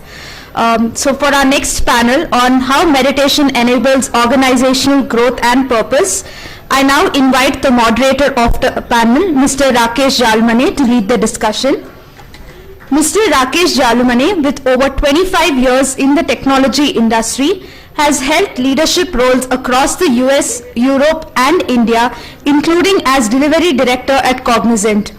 A trustee at Buddha CEO Quantum Foundation, Mr. Rakesh learned meditation in 2020 and experienced profound transformation, leading him to actively teach meditation and manifestation science. He is also the co-founder and CTO of Quantum Coherence Technologies, a company focused on developing meditation software to facilitate global adoption of meditation practices. Welcome, sir. I now welcome our panelists, Mr. Praveen Kumar. Mr. Praveen Kumar leads Momentative's Global Capability Center with People Operations for India, MEA. A transformational coach with a blend of engineering and HR expertise, he enables individuals and teams to unlock their full potential across industries and geographies. Welcome, sir. I invite our next panelist, Ms. Savita Reddy. She is an entrepreneur, CEO, Bharatanatyam dancer, and an avid meditator. With over 16 years of experience as CEO of InLingua Bangalore, she excels in digital and online language training. Savita ma'am is also a motivational speaker and yoga practitioner. Her expertise extends to negotiation, business strategy, and training delivery. Welcome, ma'am. Our next panelist is Mr. Nagendra Prasad, a Bengaluru-based cloud solution architect at a leading US multinational. He has 17 plus years of expertise in Microsoft cloud technologies. 2 years ago, his journey with Buddha CEO led him to meditation, transforming his life and inspiring him to become a certified meditation coach. Now he integrates mindfulness into his organization, helping others experience personal and professional growth. Welcome, sir. I invite our next panelist, Dr. T.K. Parthi. Dr. P.K. Parthasarathi holds a PhD in neuroscience from the University of Texas, Dallas. As a former professor at Southern Illinois University, USA for 33 years and founder of a private hearing clinic in St. Louis, Missouri. He is the chair of Rotary Global Grants.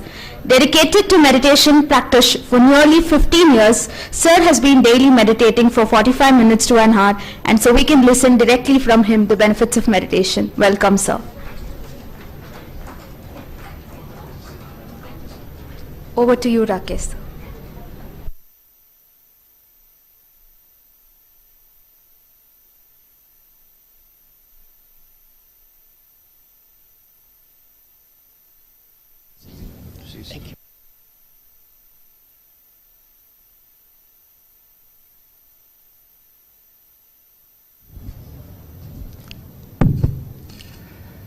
Okay.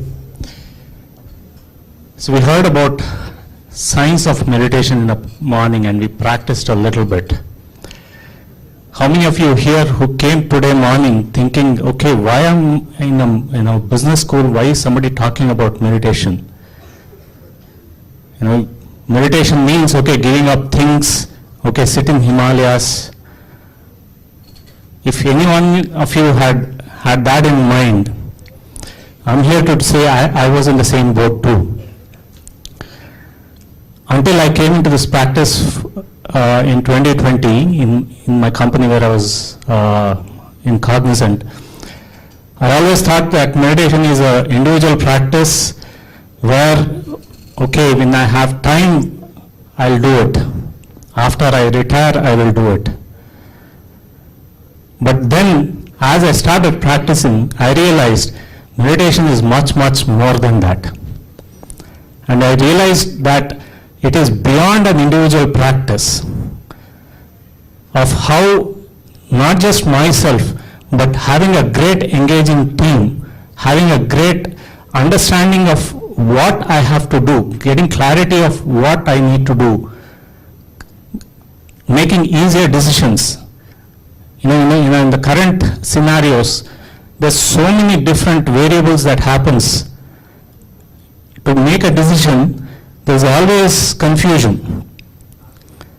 But meditation, I realized, helps bring a lot of clarity.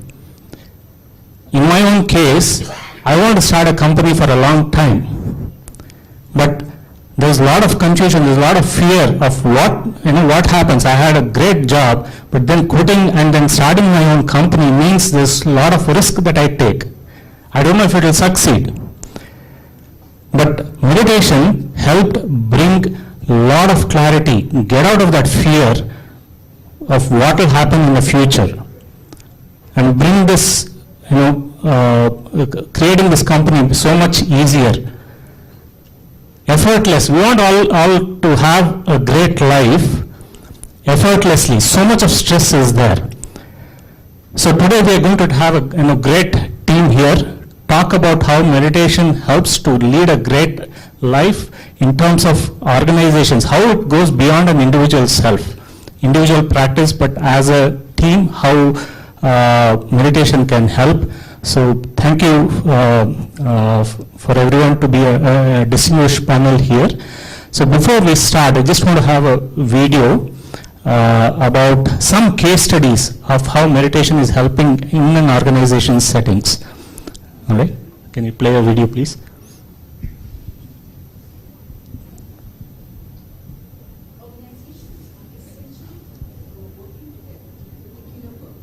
In the current world, the purpose of organizations is to become profitable, innovative, and sustainable.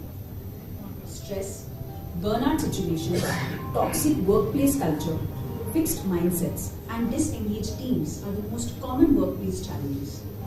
While the common practice of such conflict resolution is communication and training, a new age approach for effective results is through meditation. Through meditation, one can rewire the brain to a deeper sense of understanding, fostering resilience, clarity in purpose and intent. It optimizes cognitive functions, leading to enhanced well-being, joy, and success. Fortune 500 companies adopting meditation programs reported a 25% boost in employee productivity. A study published by Sarah W. Laser suggests that long-term meditation increases the gray matter of the brain, linked to emotional regulation and self-awareness. According to regular studies carried out by Buddha CEO, in just 3 weeks of daily practice, 85% of the practitioners are becoming growth-minded and intuitive. As a corporate leader in a high-pressure environment, Lawrence, a former senior general manager at IBM, observed how meditation helped her to respond to challenges mindfully. It also enabled her to develop significant awareness for better engagement with the customers, peers, and team. You might be a very senior leader. After more than 30 years in the business, something goes wrong at work, somebody is not happy or there is a problem with a client, and you have two choices. Either you react, which was what I was doing before meditating, or thanks to the meditation, you recognize this emotion coming up to you, and instead of reacting, you respond. In Hyderabad, Telugu Foods Company grew significantly, led by its CEO, Ramesh Muva, after he took to meditation. His evolution from a traditional CEO to a Buddha CEO unfolds through daily meditation. Decisions also, which I used to take a few hours and a few days, now it's happening in a few minutes. And very appropriate decisions are flowing out of me. In the entrepreneurial landscape of Bengaluru, India, Lata Srinivasan, founder of a struggling MSME business that was on the verge of closure, turned to meditation and discovered the fortitude to persevere. With daily practice, Lata unlocked new strategies that breathed life into her startup and put it on a growth path again. A lot of things started to fall in place. Things that if I had a question, for somehow or the other, I would get an answer when I was meditating. As a technology leader responsible for mission-critical systems, Suresh Rao, an executive VP, highlights the profound impact of meditation in maintaining calmness amid chaos and bringing significant clarity during challenging situations. I remember one particular incident where we had a hospital which had the system down and they needed to get it back in a hurry. And at that point I had been meditating and I could feel a sense of calmness and clarity in how we worked through that escalation. In the fast-paced corporate landscape, Dr. Sai Krupa Sagar, a former vice president in an MNC based in Bengaluru, not only experienced a fast-track career growth, but also aligned with his life purpose to do fulfilling meditation service and leads a meditation app company. I joined as an assistant project manager in 2003 and I got promoted to vice president in the year 2015. So that was around 12 to 13 levels of promotions within a span of 15 years. So all those rewards, all those fast-track growth was due to this practice of meditation. In the quiet realms of Anakapalli, Andhra Pradesh, India, Anil Devta, a dealer of a popular genset company, found the key to his success and fulfillment. For the past 3 years, he has been practicing meditation and introduced it to his staff. Today, Anil is proud of the business growth and the contagious joy among his employees and attributes it all to meditation. This mindfulness routine has really strengthened our team, making us more coordinated and understanding. It also played a major part in growth of our business. Chandra Pulamarasetti, the visionary force behind Buddha CEO Quantum Foundation, is a steadfast believer in the transformative power of meditation, drawing inspiration from the teachings of Patanjali. His entrepreneurial journey reflects not only the successful acquisition of Sanofi business by IBM Corporation, but also the profound impact that meditation has had on Chandra's leadership philosophy. My regular practice of meditation, my belief in the quantum field of possibilities and potentials, and I believe that what you think and feel can absolutely manifest, help me to continue to stay and pursue the whole process of running the company and then pursuing acquisition. Every CEO should be a Buddha, and only Buddhas can be CEOs. Before you become a CEO, you must know everything about everything. That is the definition. And you will know everything about everything only through meditation. In the journey of life, where our mind orchestrates our being, meditation acts as a great process to unlock our infinite potential. These case studies have echoed the scientific findings that reveal a positive impact on organizational growth. The widespread adoption of meditation by individuals, communities, and nations will lead to an accelerated achievement of the UN's Sustainable Development Goals as inner transformation takes place in everyone. You can introduce meditation into your organizations and communities with the help of Project Excellence Center and its resolution including assistance in scientific meditation training. Reach out to us at excellence@buddhaceo.org. Okay. Awesome. So we see those cases of how right from individual career growth to creating a great company, meditation helps. So we have in this panel, so let me start with Nagendra. Mr. Nagendra, a senior professional. You've been in the industry. As a young professional, we see a lot of challenges. So how do you see meditation in your life changing the way you work and your profession? Yeah. So let me start with my meditation experience. So I have around 17 years of work experience, and I am with Microsoft since the last 10 years. I started as a desktop engineer to consultant, senior consultant, architect, and senior cloud solution architect at Microsoft.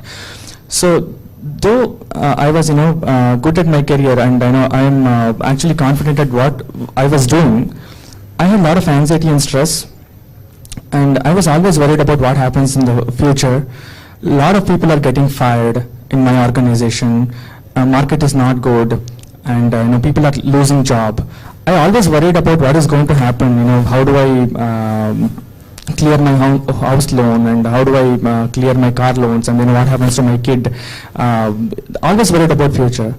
And I got introduced to Buddha CEO meditation through my neighbor, and my wife started doing the meditation in the first. Then she told me to do the meditation. I said, my mind is actually wandering. I have a lot of thought. I'll not be able to sit and do meditation. Then we both started sitting meditation for 30 minutes, at least for 3-4 weeks, around a month, more than a month I did. And slowly my stress and anxiety started reducing. And I started feeling calm. And once the anxiety and stress started reduced, my fear also reduced. And I started being mindful with the work what I'm doing, not worried about future and not worried about the past. And I started being staying in the present. And I got a chance to attend advanced meditation retreat in Pyramid Valley to know more about the meditation science and what meditation can do for me and my professional career, and how can I grow myself in the company also, because I wanted to move into the leadership role and to find out. And due to prolonged working hour, I had a lot of stress earlier, and what used to happen to me is I have a lot of hand pain and lower back pain. I was not able to sit more than 8 to 12 hours. I used to work in the stressful situation. So during the session in the early morning, I was able to heal my body, and there was a kind of energy experience I had on my right hand, and I was able to get some light going out of my finger, and after that it has been 1.5 years to 2 years. I don't have my hand pain, and I have completely healed my back pain as well. And with this stress and anxiety going away, completely my productivity started increasing, and I started feeling that energy also. So with that, in my office, I started performing well.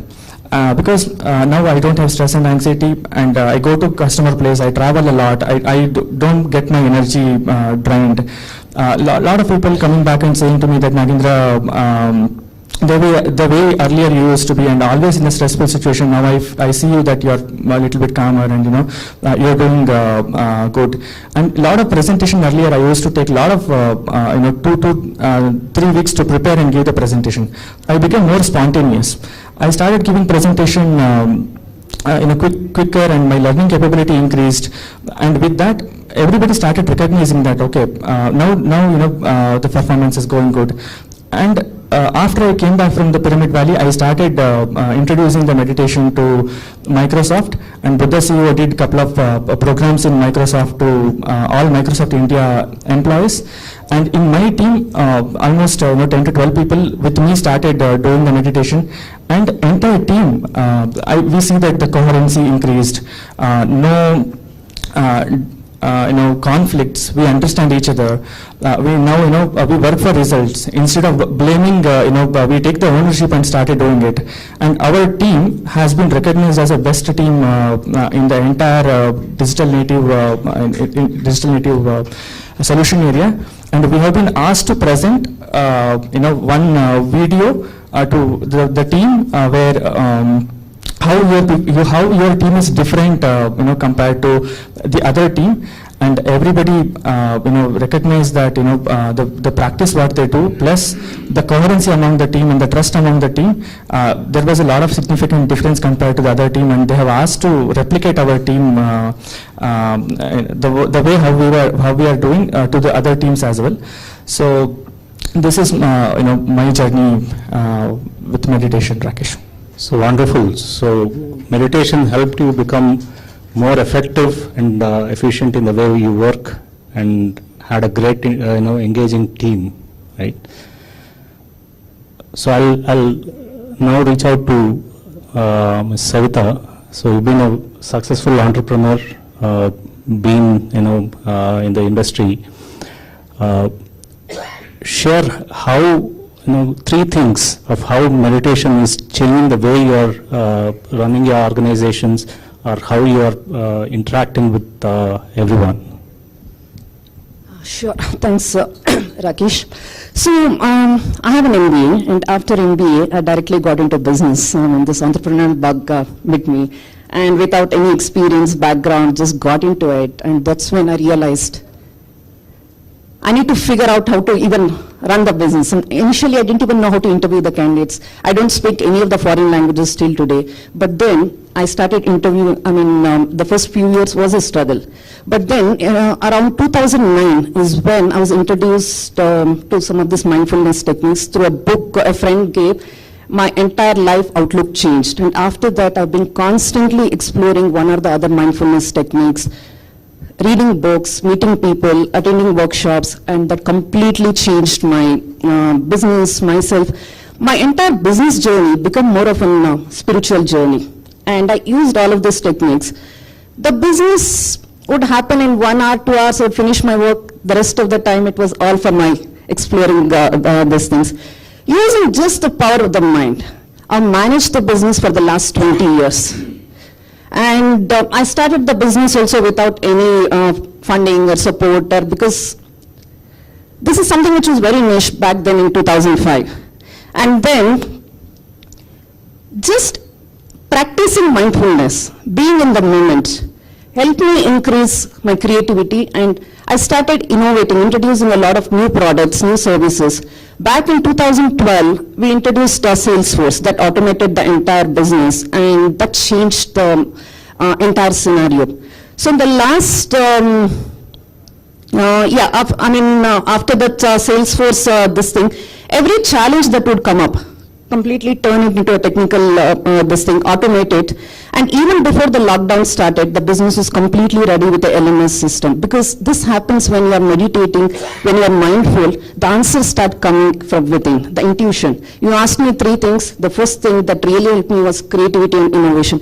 Just using the power of creativity, using whatever available resources are there in hand, using them to innovatively turn around to whatever solution you want to. Sometimes I mentor people and people tell me I do not have funds to scale up the business, I don't have funds to start the business. A lot of MBA students would keep telling me that I don't have support, I don't have a management background and things like that. You don't need any of those things. If you are creative enough, you know how to manage the resources at hand. So creativity and innovation is something which really help manage the business. And in the last 20 years till today, without any problem, any this thing, some innovation or the other. Just before the lockdown, we were completely ready with 2 people working from home, completely online system, but the market was not ready. And as soon as the lockdown happened, it was as if it's a dream come true. We immediately moved online. Then I was thinking, what next? It's like the first couple of years, it was easy going because we were ready. Then everybody started coming online. What next? Then recently, when I started asking the right questions, the answers can come in from anywhere. And when you meditate, be present, you are able to see those answers. When I was asking this question just recently, Germany increased the visa intake by about 300%. So immediately global opportunities started opening up. We started receiving inquiries from organizations in Germany, and Japan and Germany as a huge requirement for manpower placements. And then I was thinking, I do not have the bandwidth to get into the placements. That's something which I do not want to do it now. Trust me, it's like when the inquiries came and I just said yes. One of the things that really helped me is just say yes to every opportunity that present. You don't have to figure out how to do it, but then the answers will come to you. I said yes for the meeting. The meeting was scheduled on a Thursday evening at around 6:30, just recently did a month back. Then I was thinking, how do we even source candidates? Around lunchtime, I was having lunch and I received a phone call from one of my team members. It said, there's someone who wants to meet you. He's already there in HSR layout and he just wants to connect. I said, I'm in the middle of something. How can I meet? Okay, connect me. And then I went and met. He was there very close to this thing. A senior person from a corporate background who has come out and wanted to start a business, wanted to collaborate. He was ready to source candidates, but he wanted to collaborate with somebody into training. I said, this is the opportunity I have, immediately joined in the same day, and then this is how it sort of happens. It's like opportunity starts coming in. Creativity, innovation. If you're flexible, you'll be able to adapt to all the changing needs. So whether it's a lockdown, whether it's the changing, it's like when we started, it was purely English language training. Then we moved into foreign languages. Now it's like a lot more opportunities have started opening up.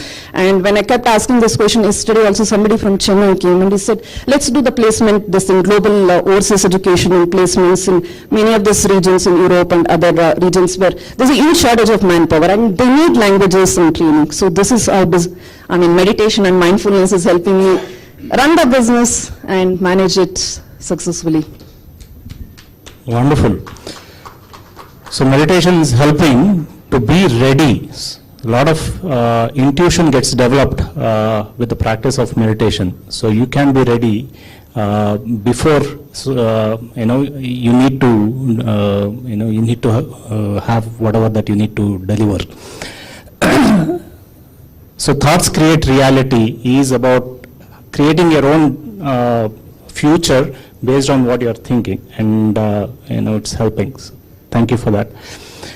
So Mr. Praveen, so you've been in the HR industry for a long time. You see how stress is impacting work.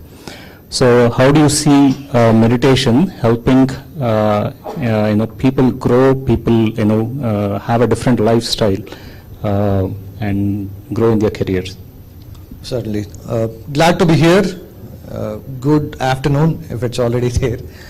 My name is Praveen. We manage a large shared services organization here, about 520 people that work with us. So I'm going to talk about 3 examples. I'll pick up from where Chandra left this morning.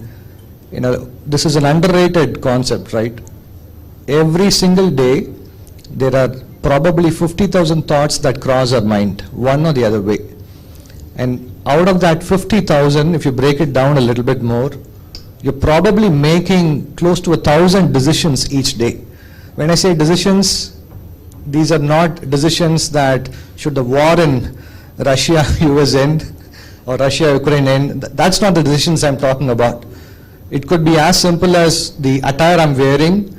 It could be the decision on the road. Am I going left or right? These are all cognitive decisions that comes up on a day-to-day basis. And here, talking at a business school with aspiring students wanting to get into a management profession, on an average, you would make 40, 50 crucial decisions each day at some point in your career. And these are not decisions about left and right in the road, but something that can potentially impact people, their careers, the direction of the organization, and multiple other implications to it. And what it does when you manage large teams, which you all aspire to do at some point, is it sucks a lot of energy out of you, because each time you're making a decision, you're going to consume your energy dealing with it. And that's how critical I see energy conservation. Energy conservation not in terms of sustainability, energy conservation and management as a human being. I have limited source of energy, and therefore what do I do on a day-to-day basis to both manage? At some point when you become a leader, you'd like to exude that energy so that you inspire. What people call as inspire is you passing on that energy to a lot of other people so that they can also act, behave in a certain way.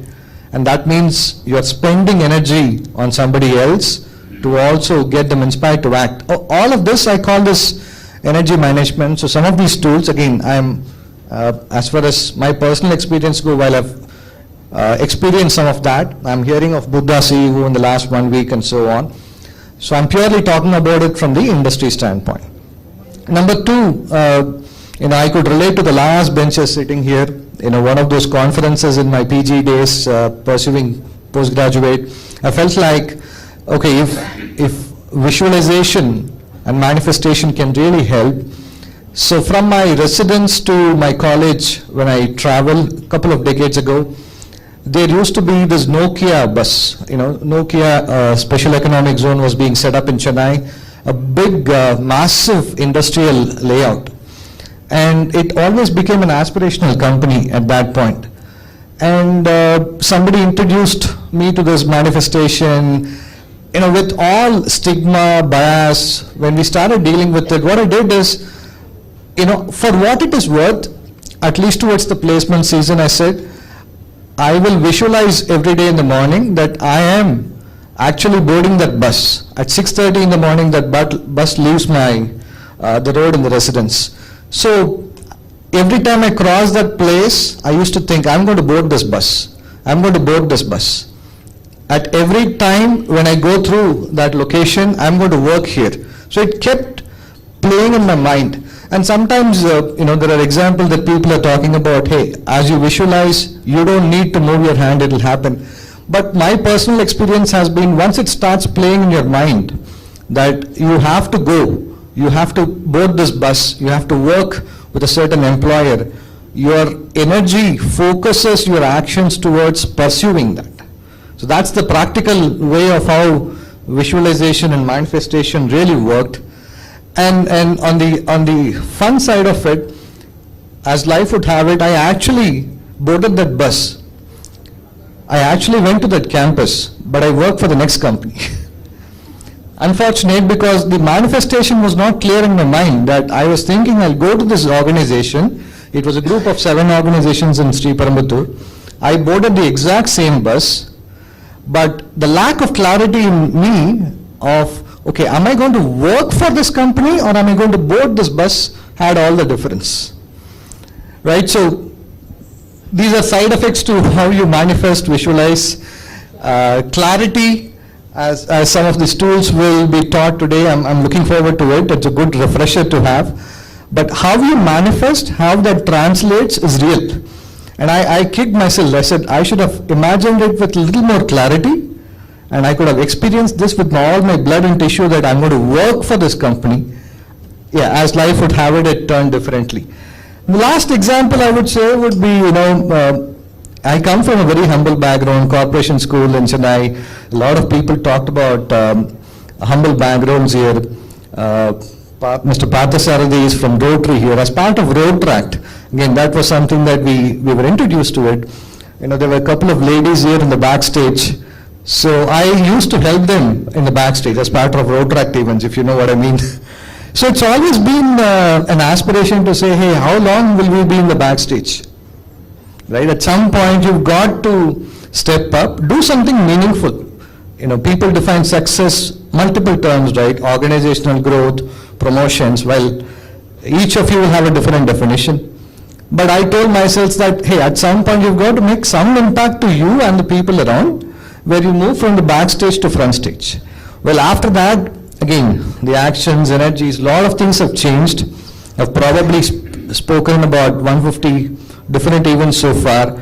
But somewhere, something had to play in her mind to say, okay, I'm going to manifest this, that moving 10 feet from the backstage to front stage took a little bit of effort, manifestation, visualization. So it doesn't matter what your success criteria is. Some of you can be thinking there and saying, my success criteria is about creating a social impact, or in simple terms, just being happy. The dean today in the morning was talking about it, right? Meditation as technique or the state of mind. The same thing, success or joyfulness is a state of mind and how you want to. And therefore, the clarity of how you want to visualize, manifest, will play into reality at some point, because it's not magic. Once you start thinking, acting, channelizing your energies towards that, you invariably see this. It could be a simple example. I wanted to, look at a car. I like the star when it was published, right? So I was telling my wife that I would like to, at some point, consider buying this. And then after that conversation, we head out on the road. Any guesses what cars you will see? Every single car that crosses in the road, it's catching my eye. No other cars are visible to me. So it's a conversation, it's a question of what we start thinking, and then invariably your eyes, your emotions, feelings look and channelize towards what you really need, what you are thinking. So that's a very novice example of manifestation. Pardon me if I'm cutting the discussion to a very practical element, but that's my experience in multiple terms, Rakesh. Wonderful, absolutely. So meditation is for our everyday experiences, right? Beautiful example that you shared, that if only I had thought and I had clarity in where I want to go, where I want to work, rather than just where I want to go, I would have got a different result. And meditation is exactly to bring that clarity. A lot of times our thoughts create reality is a science, right? Quantum physics says that. But we don't have clarity of what we are thinking, what we want. So meditation is exactly why it is needed, so beautifully said. So we'll in fact talk about a deeper science of manifestation in the afternoon session, of this whole process of how to bring focus and clarity into what you want to manifest. So I'll move to Parthsarathy sir. Been a very, very successful professor and of course in your field. How did you find coming into practice of meditation change the way you worked, how you dealt with your patients and in your community?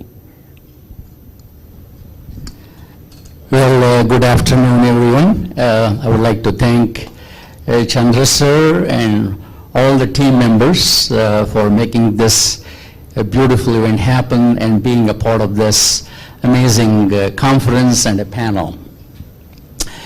Just to begin with, I finished my PhD in 1987, and then I was given a position as a faculty in the university.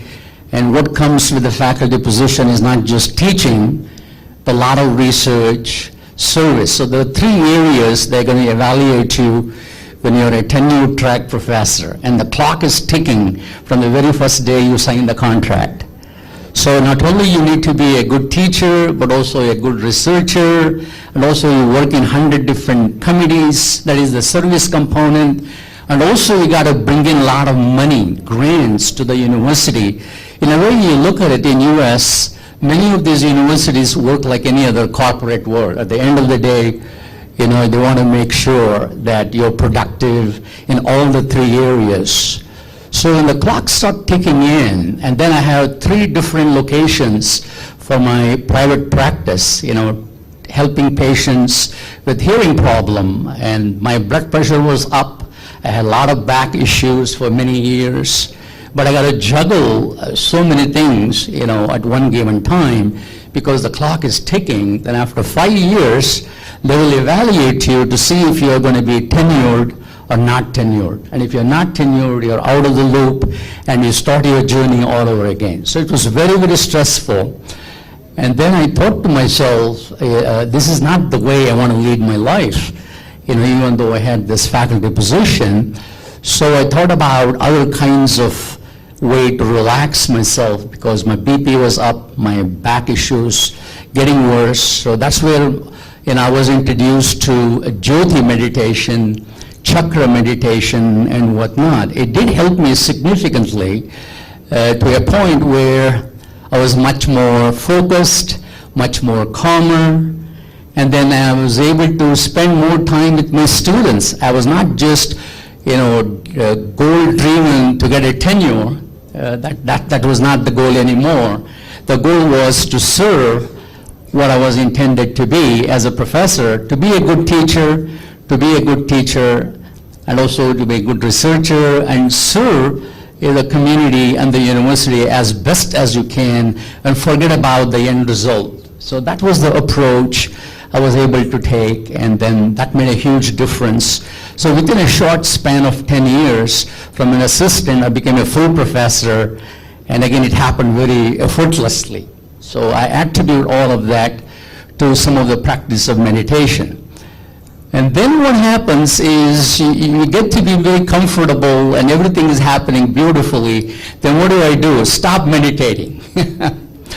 So you're back to the rut again. Everything, the back issues and the blood pressure goes up. And for a long time, I was in that rut, on and off. I do meditation, but not frequently. And then not until I got introduced to Buddha CEO meditation, recently in the last 8 months.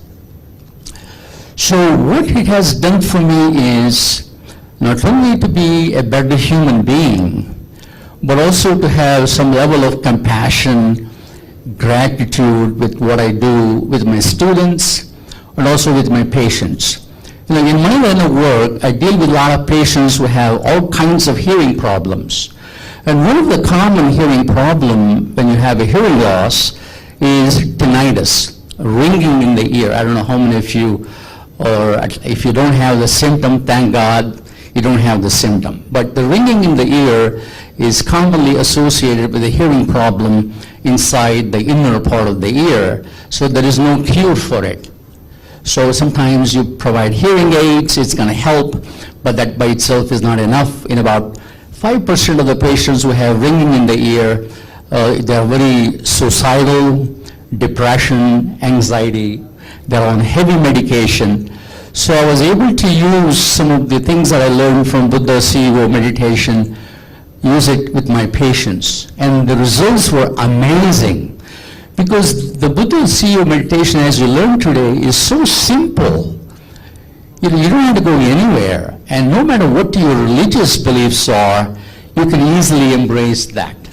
So I was able to see, many of my patients after 2 weeks, 3 weeks, coming back with amazing results. So they're gradually tapering off of their medication, their blood pressure reduced significantly, stress levels reduced. Because what happens in tinnitus is more they think about the ringing in the ear, more severe it gets. So they have a negative attitude about tinnitus.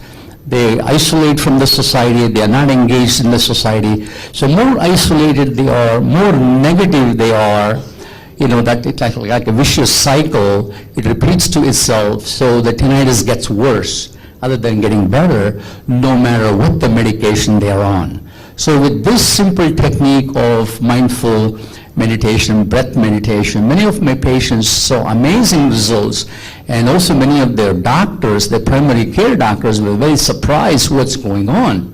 So I used to get so many referrals within the radius of 100, 200 miles because no one was using this holistic approach, integrating meditation in the overall management of tinnitus. So that was amazing. So not only it is a personal journey for me, in other words, I was before a human being with a spiritual experience. Now with this paradigm shift, I became a spiritual being with a human experience. So once that alignment got shifted, everything was very natural. it kind of flowed, and I don't have to put in a lot of effort to achieve whatever I wanted to achieve. And so not only I see a lot of benefit personally as a human being, to be a better human being, to serve others, and also a lot of my patients, who could see the benefit of this simple meditation technique. So I have become a much better human being, and my motto in my business card is selfless service to the community and serving with a lot of compassion and love. So that's the ultimate end result of who I am and what I do, and leave the rest, be at the moment, and let it flow. Thank you. Wonderful, sir. Amazing. Talk about healing, through meditation. We know in industry today, industry spends more than $3 trillion on well-being, right? And meditation is truly miraculous. And if everyone adopts meditation, it can lead to greater workplace, right? So thank you for sharing that. We want to just, I just want to summarize, right? So there are many benefits of meditation, right from having a great engaging team, to have a greater clarity, more effective workplace, to have a great, visualization and manifestation of our own goals, to healing and having a great life. So thank you for being part of this panel, very distinguished. I'm honored to be part of this. And of course you can interact with the panelists during the lunch time. Great experiences all of them have. So thank you. Thank you all dear panelists. Thank you for sharing your inspiring experiences of how meditation transformed personal lives as well as helped build and scale up impactful workplaces. Once again, very grateful to all of you. I now invite Mrs. Vani Pulimarasetti, co-founder of Buddha CEO Quantum Foundation, and Ms. Raji Iyengar to felicitate our panelists.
Thank you all.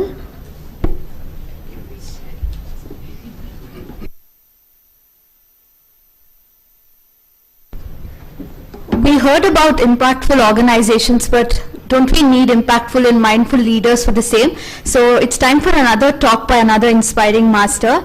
It's my privilege to invite Dr. Sai Kripa Sagar to talk about mindful leadership.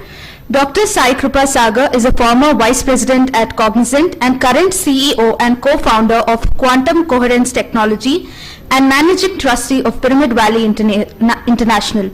In his long and illustrious career, he has been a digital transformation consultant advising CIOs, IT leaders for IT transformation and business innovation.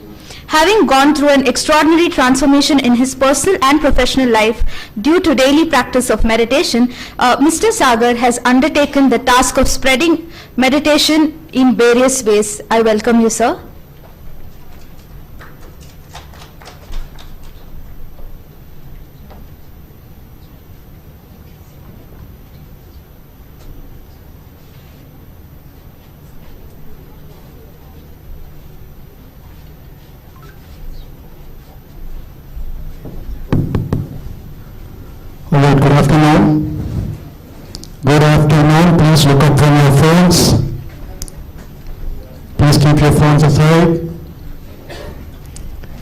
this session is going to be a lot more academic, and that's where I start. Alright, so we've heard a lot of experiences. We went through an experience of meditation this morning, and then you heard wonderful real life experiences and stories from each and every practicing leader. Now this session is about giving you a little bit of structure. Morning, Dean spoke about meditation and the meditative state. And that meditative state has a lot of names to it. People can call it as mindfulness, coherence, emptiness, stillness, right?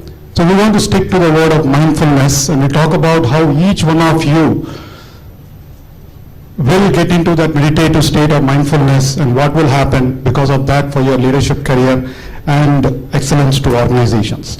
Right? Leaders and managers always operate in the context of an organization. Right? And this track is all about how you achieve organizational excellence. And again, organizational starts with each one of us. Right? So can I change this? Okay.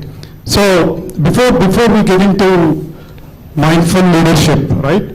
So why do we need mindful leadership? I mean, there have been leaders for so long, there are wonderful leaders. And in fact, if you look at a lot of successful leaders out there, a lot of successful corporate leaders out there, everyone had a mindfulness practice. Most of them had meditation as the basis for the mindfulness practice. You'll read the biography of Steve Jobs, or something like Satya Nadella wrote, or Mark Benioff of Salesforce.com. He practices meditation. A lot of people do that. And mindful leadership is a lot more important because things are changing. How many of you have been following the markets this week? MBA students, nobody follows the markets? Okay, good. Even if not for MBA, I'm sure a lot of you will be indulging or involving yourself in the markets. And then we have a new leader for the world's largest economy, right? We have new president of the United States. A lot of things are changing, a lot of announcements are being made. So things are changing. It's never the same it was 10 years ago. So we are living in a volatile, uncertain, ambiguous, right? So without clarity, uncertainty, right? So it's a world of uncertainty, which is where we need to take decisions like one of the panelists, Savitha was talking about, right? Intuitive decisions. So that is where mindful leadership is helping. So maybe we'll move to the next slide. What is mindfulness? What is mindfulness? If you are looking at your phone or talking to someone, you're not mindful at this time. So mindfulness is about paying attention. One of the Western professors who coined this word, it's about paying attention in a particular way, on purpose, in the moment, non-judgmentally, without thought, without judging how long the session is going to go, without judging what is the next session, right? So all that is what is mindfulness. So expanding that definition a bit more. So mindfulness pretty much talks about these 4 key attributes. I'm going to ask some of you questions later. So presence, being in the present moment, that is what is mindfulness definition about.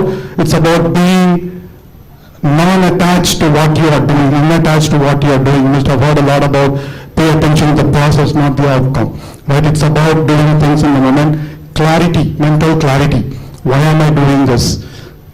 And getting the whole clarity of what needs to be done at that particular time. And of course doing it in a more compassionate way. Right? Caring for others. We look at a lot of corporate scams that we've seen over the last several years. Everything came out of one thing: greed. Greed for personal success, greed for personal abundance. But when you introduce compassion to it, that's what mindful leadership is about. You start thinking about others. And a lot of us know, the moment we start thinking about others, we are included in others. We are taking care automatically when we talk about others, right? So this is just a definition for mindfulness. Next slide, please. And what do we call the key attributes of a mindful leader or mindful leadership? Again, 5 things very similar to what you saw in mindfulness. Presence, fully engaged in whatever we are doing at that time. I'm talking, I'm listening to someone, I'm in a meeting, I'm doing work, right? I'm creating a plan, creating a strategy, I'm completely present. Absolute mental clarity, cutting through distractions. Or if someone said something, or what will other people say if I do this. That's how I was when I started out my career. Whenever I used to go into meetings, I used to be thinking I should be speaking right. What will other people think when I say something, right? Other people form opinions, it's always about that. And we wear those lenses, blue, green, purple, in terms of what our worldview, right? What will other people think? And all our actions, the way we see things are always related to that. Mindfulness allows you to be letting go of all those glasses. You see things as they are, not as what you want it to be or what you see it to be. The third key attribute is emotional balance. That's where non-attachment comes in. Equanimity, even-mindedness, right? So I am doing things for a particular purpose. Let me do it right. It doesn't matter whether I win or someone wins. The cause should win. The organization should win. The team should win. That's what is an emotional balance, responding with equanimity, not reactivity, right? You must have seen in one of the videos, Lawrence was said earlier, all decisions used to be a lot more, I used to react from a certain state, but here it's about emotional balance. You see things clearly, what is the decision I may take at that time, and then I get into, I do not make decisions based on my emotions or my state of feeling at that time, but whatever decision you need to take, and that is where, as you continue the practice of meditation, those answers come from within. You know exactly this is the right decision, but you don't know why that's the right decision, right? The fourth key attribute is, yes, I am mindful, I take the right decision, right? I am in the present moment, but if I don't act on it, if I don't have the courage to act on it, based on my values, it doesn't matter. I'm not a great leader, right? So resonant behaviors or actions that are resonant to the values that you cherish, the values of the organization, the purpose of the organization. So that is resonant behaviors. And the fifth one, as I talked about, is compassion, right? The world needs compassion a lot more now. Creating a supportive, collaborative environment, talking to your teams. All the leaders that you see here, that you saw on the stage, we've never been successful as a single person, right? We've always worked with teams. We've always kept our teams benefit, teams' welfare at most, right? All of us keep talking to our teams, right? What is happening? Why is it not working? And you can sense any time a team member is not working fine. He's taking too many leaves. His performance is not great. You can sense something amiss, right? So you go talk to that person, then boost him up. So that's where compassion comes in. It's a key element of mindful leadership, all right? So key attributes of mindful leadership: presence, mental clarity, seeing things as they are, emotional balance, equanimity, not responding from reaction, right? Resonant behaviors, purposeful action aligned to values or coherent behaviors, and then compassion, right?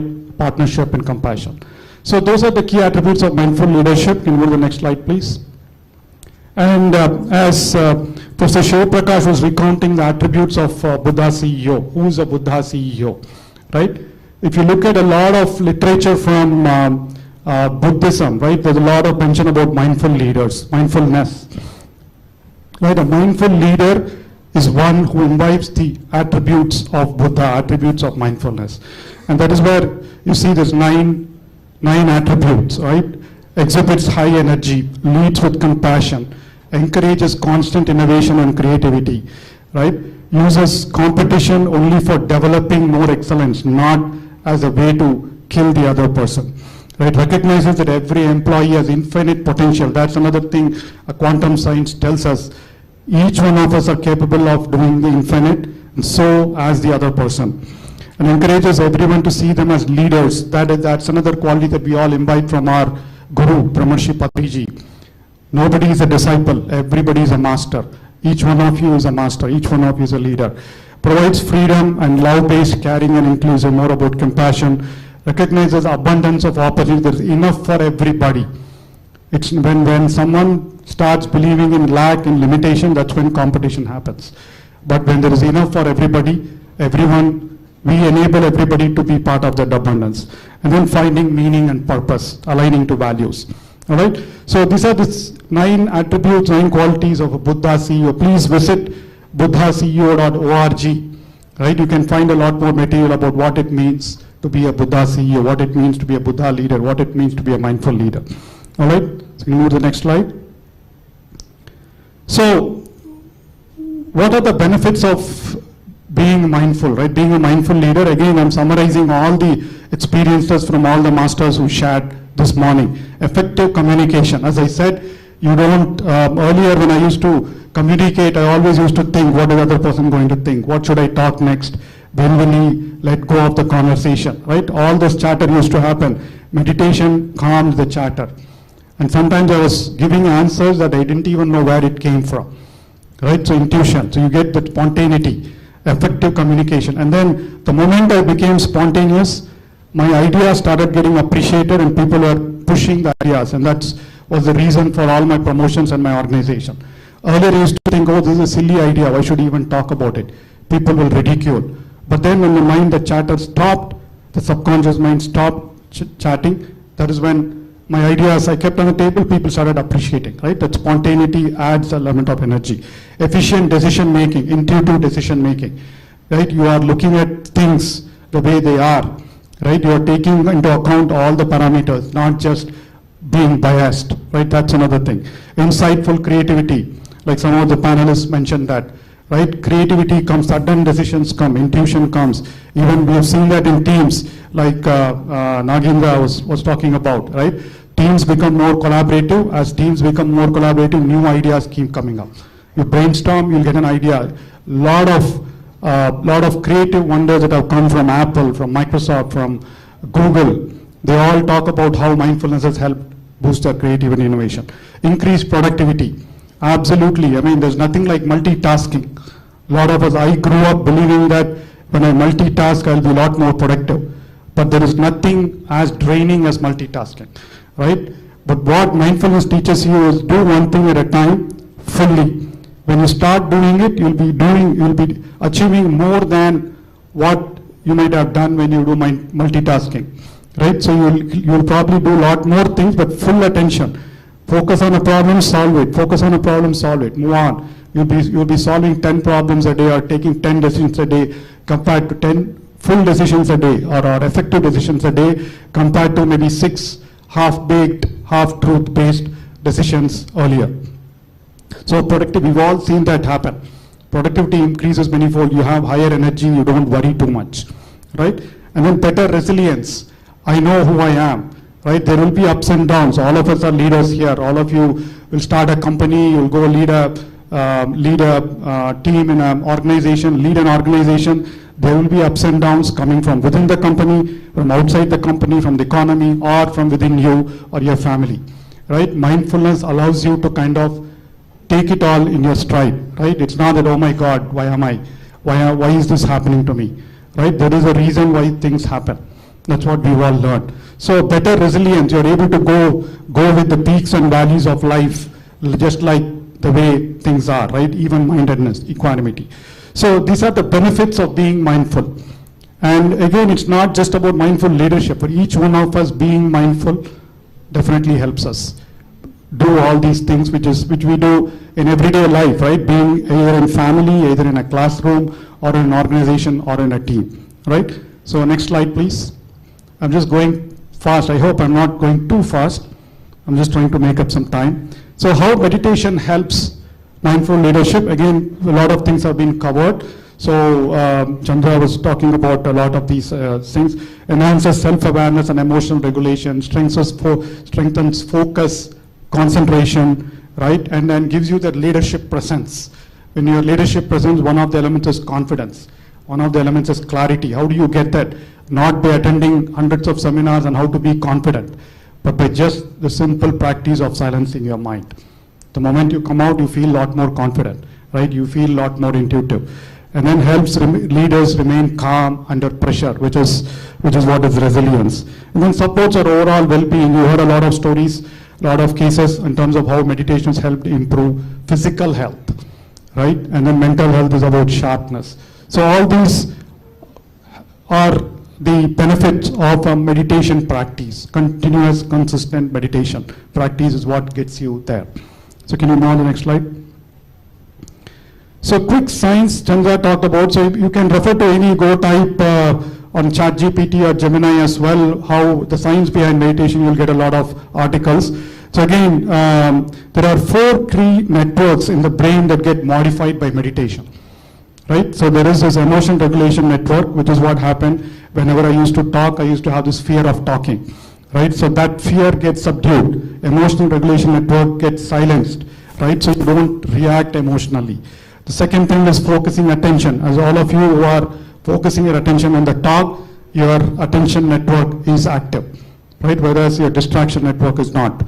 Then self-control network, the ability to think right, ability to focus, all that. Empathy network leads to compassion. So you see the relation, right?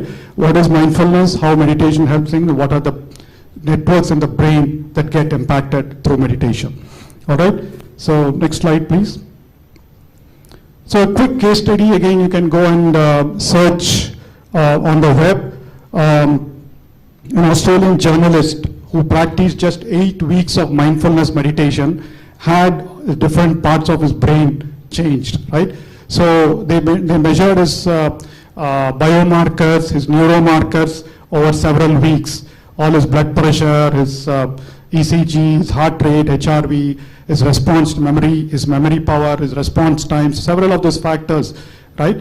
And then they kept on measuring over the 8 weeks. All he did was practice mindfulness meditation, be in a nature of silence, in an environment of silence. And then that resulted in 22 point or close to 23% increase in the volume of brain responsible for emotional regulation, enhanced memory, enhanced response time, enhanced spontaneity, more relaxed and energy efficient brain.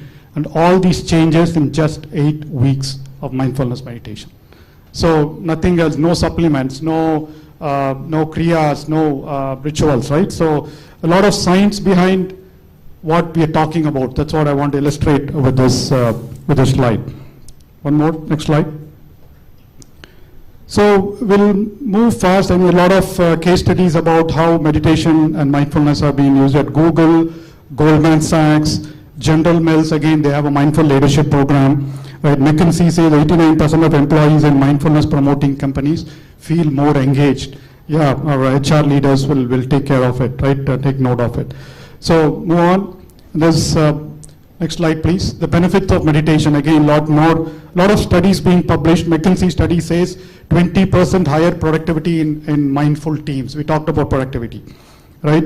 37% decrease in stress-related absenteeism. That's another thing, right? You're either internally stressed or you're stressed because of your manager. You will see a lot of absenteeism in the company or in the team. And then employee happiness scores increased by 22%. Again, mindfulness and meditation. And there's another study by Deloitte that says companies investing in workplace well-being see 5x ROI in productivity and retention. So there is science, there are numbers, and there is a framework, there is a practice. All we need to do is believe in it and practice it, right? Next slide, last couple of slides. Yes, so how does it all map to excellence in an organization? Again, there are multiple models. So there is a Baldrige model for performance excellence. I know if this has been covered in your curriculum. It talks about 7 key areas or 7 key parameters of how do you measure an organization's performance, right? How well it is performing, and a lot of awards instituted on it. Again, leadership, strategic planning, customer focus, measurement, analysis and knowledge management, workforce focus, operations focus, and results, right? So all these 7, and again, next slide, each of these 7 can be enhanced by mindful leadership attributes that we spoke about, right? So we will circulate the slide so you can probably look at it. Our mental clarity, non-attachment, resonant behaviors, all these kind of add on to each one of those behaviors, right? So next slide, I don't know if there's one. Yes. So that's a brief talk. I hope it was useful. How many of you found it useful? Yes. Now shall I ask the questions? Okay, we'll wait because we don't have time. So, but before that, I want to kind of invite Professor Jagdish, who has been teaching management to thousands of students at IAMB and is a very expert in systems analysis and thinking. We want to hear his advice to aspiring leaders on mindful leadership and meditation. So, thank you very much, Dr. Sai. I don't know how much years. What is something? Yeah. So actually having already heard almost everything about it. I was wondering whether I should just take questions. Oftentimes, when I've interviewed candidates as they apply for an MBA program, I ask them, why do you want to do MBA program? Very standard answer has been, I want to be a manager. Now, what is a manager? I don't know, except organizationally they had some kind of a department or given some levels of decision making. But are they leaders? Jittu Krishnamurti, one of the most profound existential philosophers of this country, he decried leadership. He said, leaders are all selfish. They all try to make you do what they want you to do. So there also the question of leadership goes off. As he says, and to my belief, when you make people around you, your subordinates, your superiors, and the people around you emulate you, then you are a leader. Now, in an MBA program, a standard MBA program that I know, what do?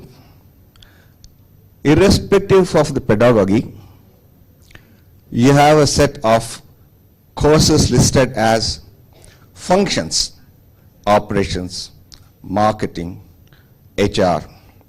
You also have a set of courses looked at techniques, financial management, accounting, statistics, operations research, so on and so forth. What does it all help you do? They help you to ultimately take charge of some kind of a function in an organization, period. It all depends on your individual interest and capacity in the way you perform this task to make others emulate you and therefore grow themselves.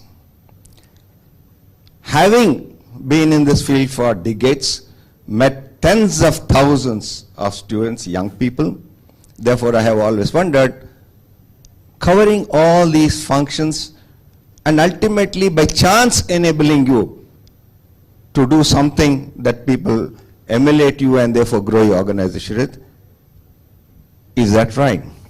Which of these courses, either the school or an MBA program, teach you what to do? I just said in the beginning that as youth, you are the torch bearers. It's become a cliche to me. What torch? Which torch do you bear? Now, no curriculum, as far as I know, and have addressed this, recently conducted course on this issue, does really teach you how to be yourself. Any subject that you learn, any function you learn, you can develop it expertise, like you are already told. The environment is so volatile. When people ask me, look, I have studied marketing, I have studied finance, so what happens to me after I leave MBA? I say, I don't know. Because the whole environment is volatile. Who can tell what is going to happen to you? You have to think on your feet. And the ability to think on your feet, not arbitrarily, but very consciously, can come only through a very great peaceful mind. A mind that is not distracted by unwarranted information, by unwarranted desires, by impulsive feelings. If that is the case, you need to do something or train into something by which you can, as the word used, I don't know, did you now come and first of all want a better word, you say mindfulness. That is doing what you are supposed to do with full attention towards it. In fact, we are told if you are a really mindful person, even when you drink a cup of tea, you don't look at your mobile phone. That's mindfulness. Meditation, I've been a very long meditator many years, and I've become great evangelist. Outside, somebody can ask me in my stories why I'm such a great evangelist meditation. I can tell you that. So mindfulness can come only through practice of some kind of silencing the mind. And that silence in the mind is called meditation. Wish you all the best, and I hope you become more mindful of what you do next. Thank you. Thank you very much, sir.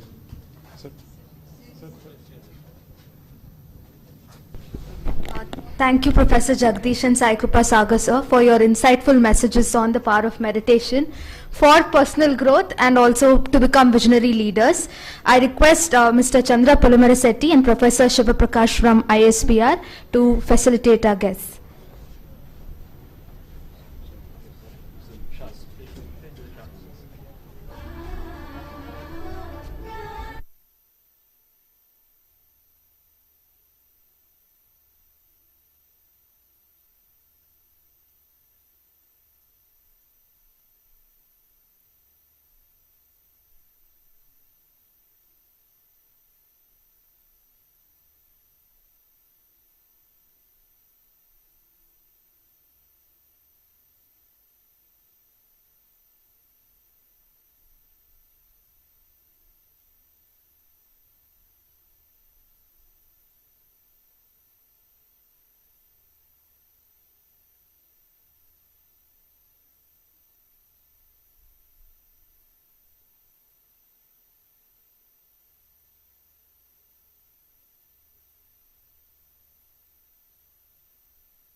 Thank you, Jagdish sir. A very, very successful professor, taught at IBA, taught at IMB for a long, long time, and then continuing now his advice, his suggestions, advocacy on this. A profound impact, and I can easily guide any of you looking for any mentoring from him. And Sai Kripa Sagar is building a greatest meditation app called Be Supermind, and is leading a company called Quantum Coherence Technologies. After emulating those leadership qualities, being a senior executive Cognizant, but now he is giving all his time towards building something that's highly socially impacting. Rather than making rich become richer, he is trying to help every individual find their greatness through this concept of meditation apps, which is providing a lot of wisdom and meditation together. So please do check out the apps that Sai and his company are building called Quantum Coherence Technologies. First app that they built called Buddha CEO, that is there, and then this Be Supermind must be getting released anytime, so please. Yeah, so now that I see a lot of you having mobile phones here, so you can do very well to get into App Store or Play Store and search for Buddha CEO. Buddha CEO, there's an app that you can download. All the meditations and all the programs and all the talks that we have here are featured in there. So that's number one. And number two, for those of you who raised your hands and did not raise your hands, you can please join a 21-day meditation program that's kicking off on Monday. That's coming Monday 27th. It's from morning 6 a.m. to 7:30 a.m. So where we go through this whole meditation practice. Chandra will lead through this. Please do join that. Thank you. So let's do a quick meditation, dear friends, before we get to listen to many of the youngsters of your age. Let's go back into the meditation practice we've done. Relax yourself. Very simple that we've done in the morning. All we're doing is observing our breath with our eyes closed, right? So we're doing a quick 5 to 8 minutes of meditation, a power meditation, so that we can complete the very wonderful sharing that's about to come up, and also some interactions with you, right? So the meditation practice, just to remind you again, is sitting down with our eyes closed. Remove your spectacles, cross your feet at ankle, cross your feet, and then close your fingers into fingers, cross your fingers into fingers, hands comfortably rested in your lap, and observing your normal natural breath, right? Observing your normal natural breath. So eyes closed, dear friends, relax your body. We're going into a quick meditation practice.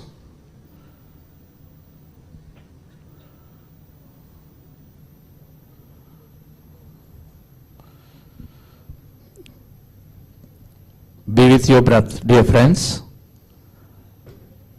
Our goal is to reduce the thoughts in the mind, and it is applicable to everybody. Everyone, when they quieten the mind, as Dr. Sai said, as Professor Jagdish said, the more you quieten the mind, the more we get to think about ourselves. Be with your breath, dear friends. Everyone, please close your eyes, remove your spectacles. Few minutes can do wonders in our day.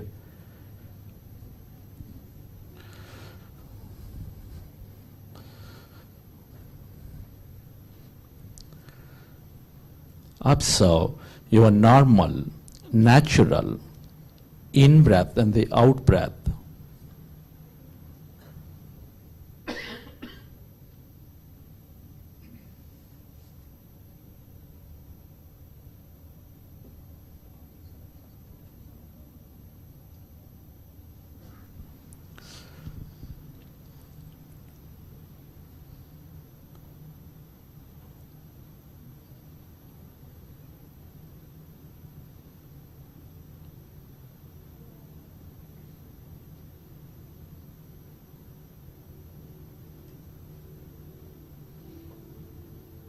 We are going into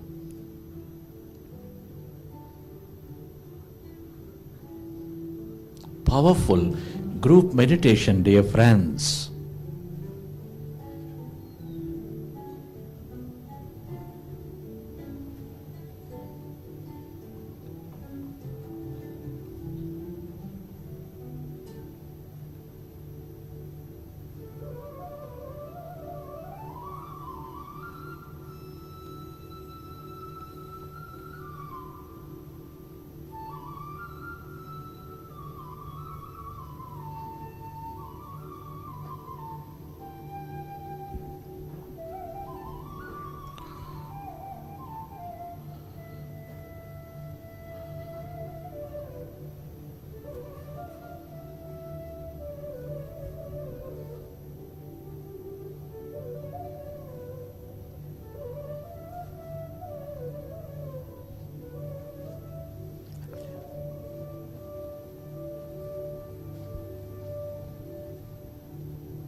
When you observe your breath, your mind slowly becoming less and less of thought.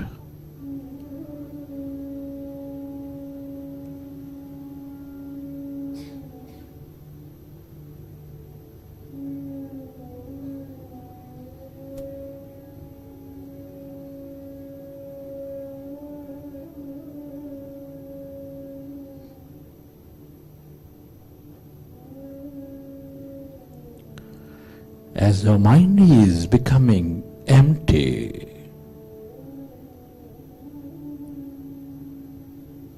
we channelize that energy into the present moment.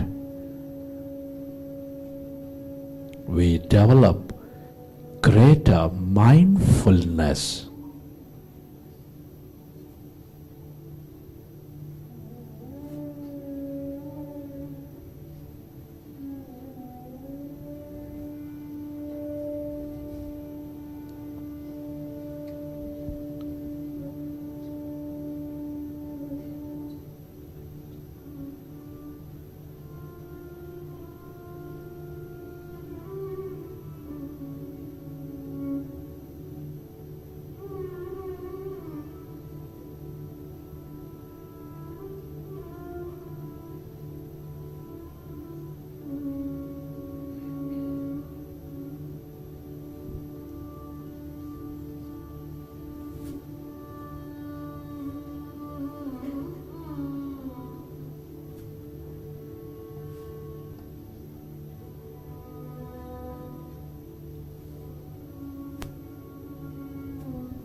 as your mind is getting rested, you allow your body to function at its natural best.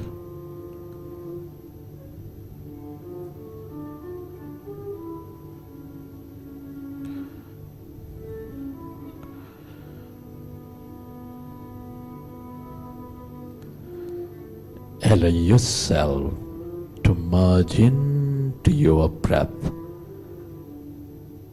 and allow yourself to go in to your deeper states of calmness.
It is natural to have thought.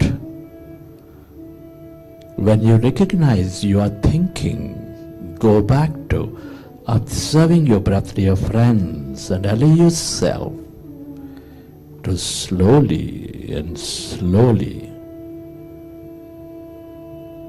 experience that emptiness, the field of no body, of no thing.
yourself.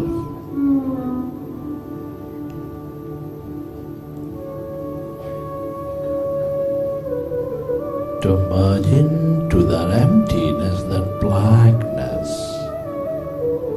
the field of limitless possibilities.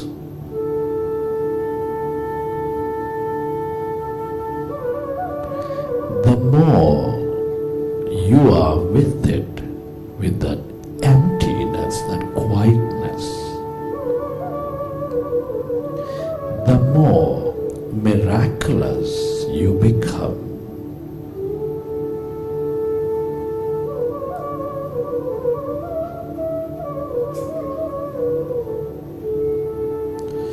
The more experiences you draw into your life.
Final 30 seconds.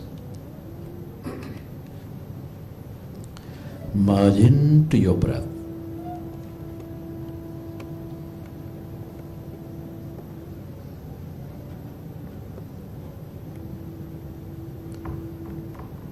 Five seconds. 4, 3, 2, 1, 0. Slowly keep your hands on your eyes for 5 seconds and then you may open your eyes.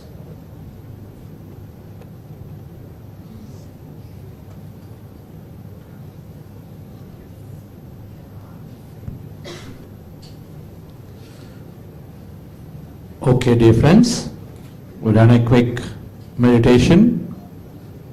We'll go into this. Youngsters here already seated, understand their experiences before we conclude this part of the conference.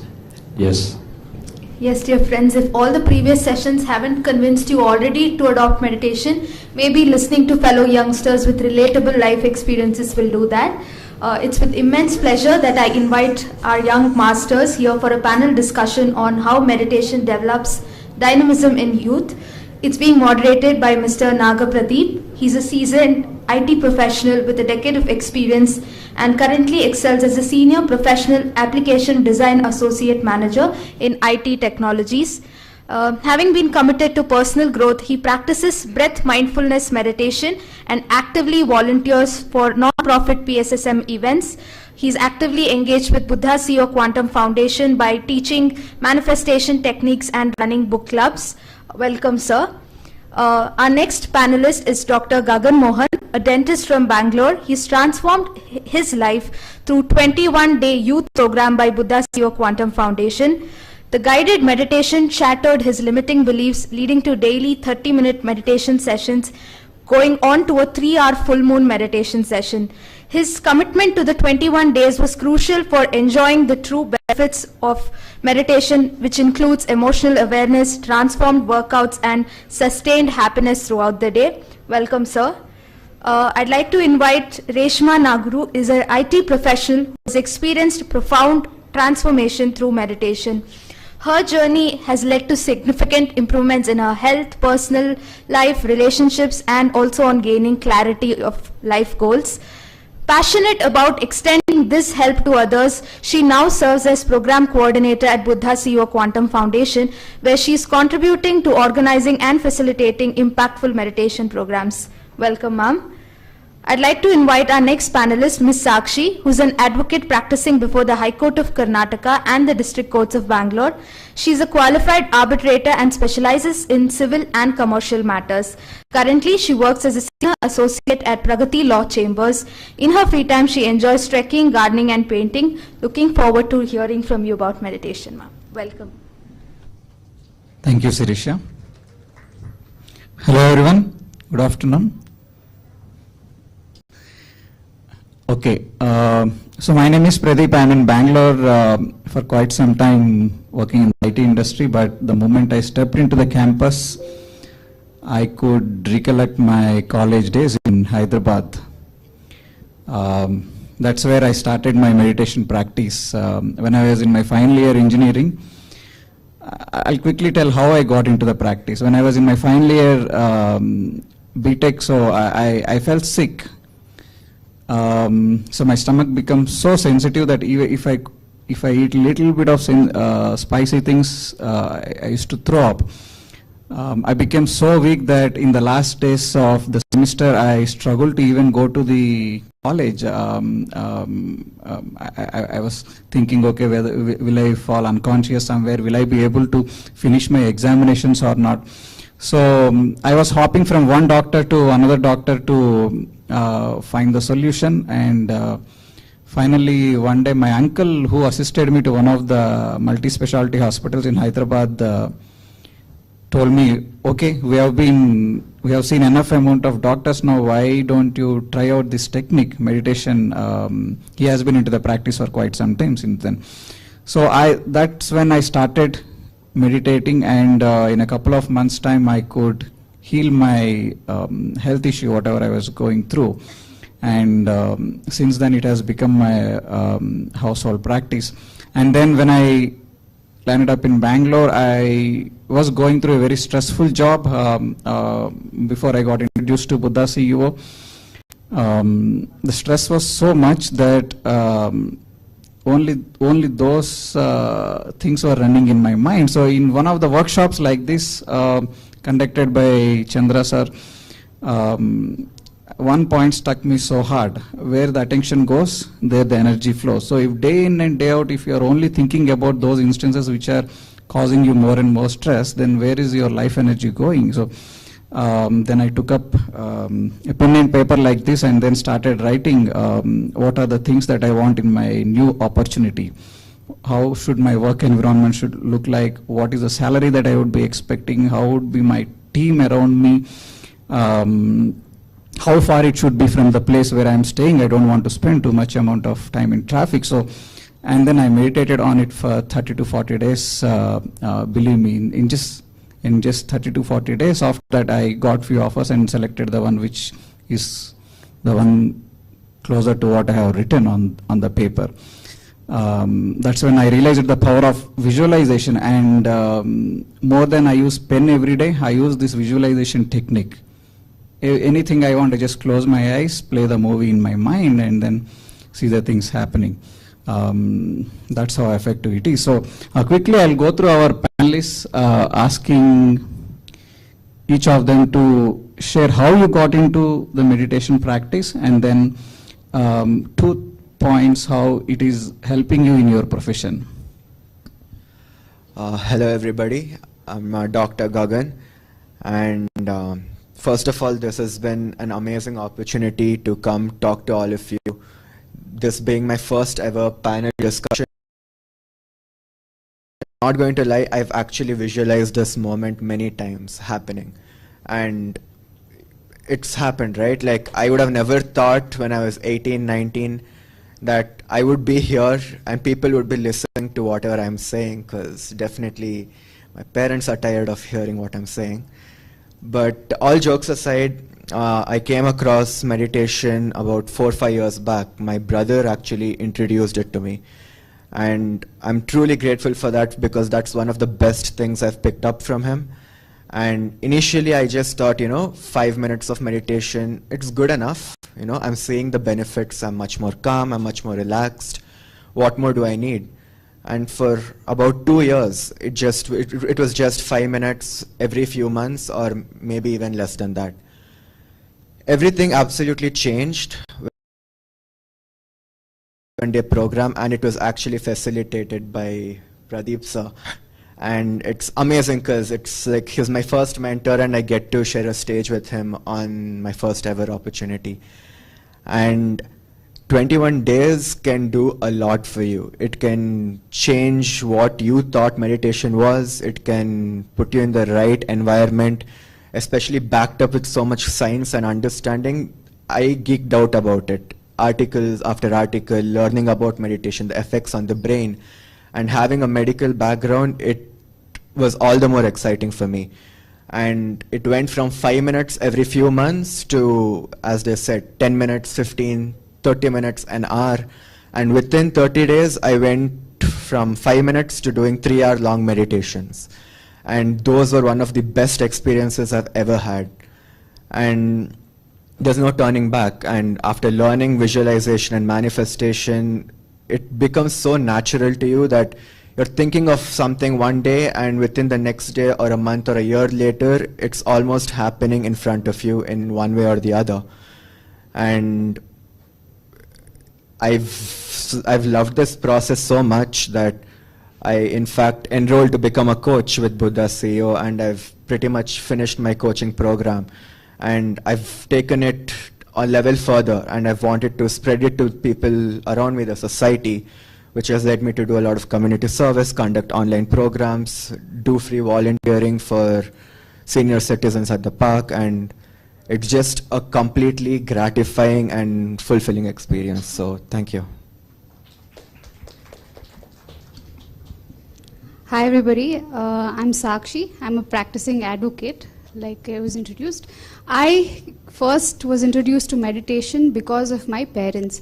Both my parents are meditators. So at the age of around 12 was when I was first introduced to meditation. And I learned about the concept of the law of attraction and manifestation. There's this book called The Secret. If anybody is interested, they can really look it up. That was my first introduction to the law of attraction. At that age, when I was a teenager, I started thinking about the things that I wanted. For example, an iPod. It was as material as it was then back then, but it happened. Or how much ever small it was or whatever it was, it happened in the things that in the way it was supposed to happen. And ever since then, without much effort, opportunities have arisen, and I have been in places and positions which have helped me grow as a person and have helped me reach the profession that I am in right now. How meditation has helped me is throughout these past 15 years has been that it has helped me self-regulate. Okay. It has been an anchor in difficult times. It has been a guiding light in confusing times, and it has also been a tool in everyday life, in your day-to-day management and in your day-to-day life. Currently, as an advocate, we are constantly put in positions where you have to think on your feet, and you have to address the situation at hand, and there are many stressors that come into play. being mindful and meditating every day has enabled me to really address every single situation in the best possible way. So that's been my experience, and more than anything, I would like to talk about because my parents introduced me to meditation and they were meditators themselves. I've observed how they've led their life. They have been extremely graceful in everything that they've done, irrespective of how many different responsibilities they have held over time.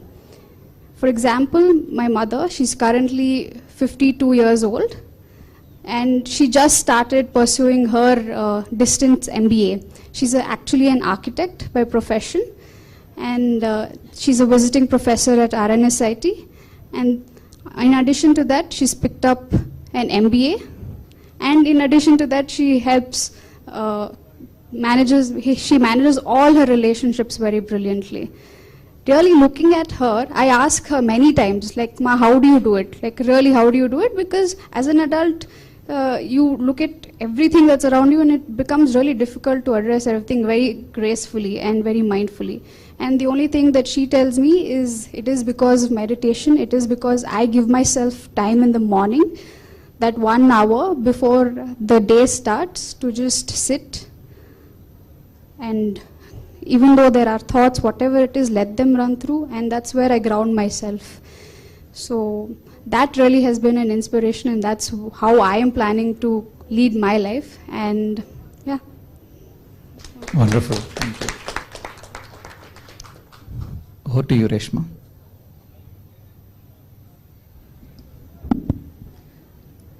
Hi everyone. So yeah, as I was introduced, I was an IT professional. I'll tell you why I was. So we always have a misconception that meditation is only for old people or who retired, they have to do, it's their job. Even I had that, but I basically grew up in a very close family and friend circle. So once I got my first job, I did it in Infosys, same electronic city. I worked for 8 years. So when I started my job, so that's when I was exposed to the real world. I had trouble accepting things, and I have gone through so much of self-esteem issues, lot of stress in the life. I was not able to handle it. Then I told my mom that I have everything in my life. I have a great family, good job, everything, but still I felt that some emptiness was there and that something was lacking in me. So I couldn't find with myself what was lacking in myself. So then my mom told, okay, then you have everything, now you should get married and everything will be fine. So then I told, okay, fine, let's get okay, I'll get married then. So after that, it became even more horrible because I was not aligned in myself itself. I was not confident enough, or I was not able to manage my own emotions. Dealing with the complete new family was even more challenging for me back then. Then I told my mom, you put me even more mess that I'm not able to handle anything now. So then she told, okay, now you have to start meditating, then I guess you'll find your answers. That's when I started my first 40 days of meditation. So then within 10th day, I felt that the energy was flowing in my body, and I had a back pain then. So I just pointed that energy to that back pain, and I felt that back pain was leaving me. After that meditation, I felt so relief. That was my first meditation experience, and that experience made me to stick to the meditation. So then after that, as I told, I was not able to manage my relationships also back then. So with 20 days or 25 days, I could see that energy shift in my body. Like I was feeling so energetic, and even in the home, the situations was falling in place. Everything was so happy. Like back then, there was always misunderstandings in the relationships, be it with my in-laws or husband, with everyone around me, because I was not happy within myself. So when that my energy was shifted, I was happy with myself. I could see the situations around me has changed automatically. So then I got introduced to Buddha Siva Quantum Foundation, where I learned the importance of knowledge. With meditation, you get tremendous amount of energy, but pointing that energy in the right knowledge is utmost important. So then I came across the concept, the vibrations. Every person is vibrating with an energy. So whatever energy you are vibrating, suppose you are vibrating with love, you attract those situations in life. So when I read that concept, okay, I'm always being in that fear-based, or what if they tell something, they're going to tell this. If I'm always in the self-doubt or fear, I'm attracting those situations. Okay, let me try and change that and see how it works.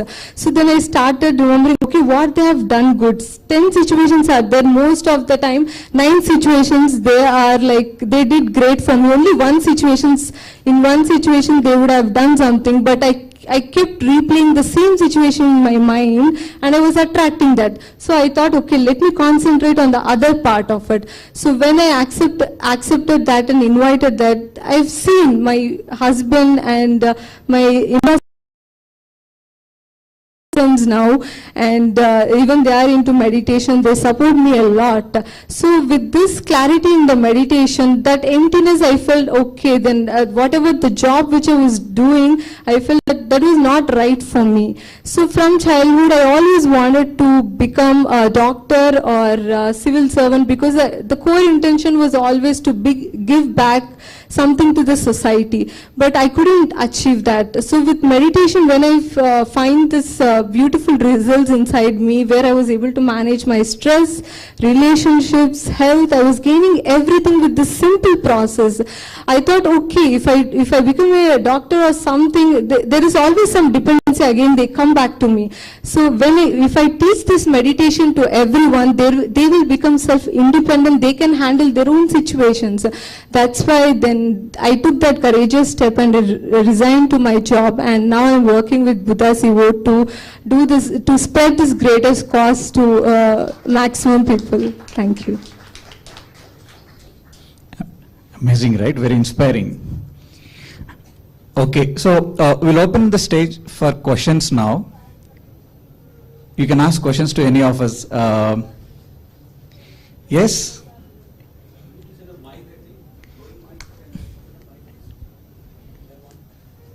Come on. Any questions from anybody? Please feel free to ask. Whatever you have seen from the morning, or anything you want to ask, so anything that you might be going through on a day-to-day basis.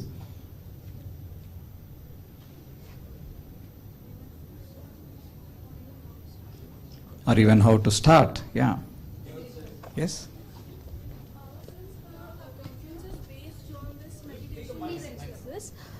Since the conference is based on meditation practices, we learn a lot about meditation. Now I just want to know the difference between meditation and yoga, because yoga is too beneficial for many people. We have seen for the elderly people, if they are suffering from any ailments, they can get it treated through yoga. So what is the basic difference between meditation and yoga, and how is it useful? That's a confusion. Yes, good question. Okay. So I got introduced to Buddha Siva Foundation somewhere in 2017 or so. But before that, I was very actively going every day morning 4 o'clock for a yoga class in the nearby temple. Yes, it helped me to stay active and energetic for the whole day. And later, when I got introduced to this meditation practice, after a couple of months into the practice, what I realized is everything is in the mind. So if this is calm, and if I'm able to take care of this, then it can actually facilitate every organ and tissue of the body to take care of itself. That's when I realized, okay, I even did few experiments. I used to be very high on supplements, thinking that, okay, the body needs it on a day-to-day basis, because the food what we are eating is not nutritious enough. As an experiment, I thought, okay, let's stop using these supplements, let's stop also all these extra activities, whatever I was doing on a day-to-day basis. Then, but I could still see the energy levels intact. Yeah, so from my experience point of view, what I would like to say is, yes, whatever the meditation, Anapanasati practice, what we have done today is good enough to take care of everything for any age. Yeah. Is there anything you want to add? Yes. So yoga is for the body and mind. So the part of yoga called Raj Yoga is meditation, right?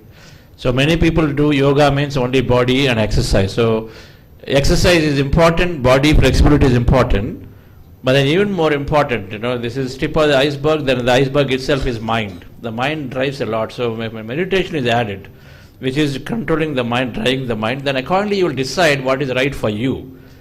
Now, even though Gagan is practicing meditation, but of course he's also going and doing his exercise, right? You have his fitness regime because he loves that. So meditation will drive you rather than as a belief system to decide for yourself what is important, and then accordingly you will go and then do your practice. So yoga encompasses Raja Yoga, which is meditation, right? And most people, they have simply took to only the body part of the yoga called Hatha Yoga, and they are not really going into the Raja Yoga, which is a lot more powerful, right? Okay, you can go from here. Anyone would like to go next?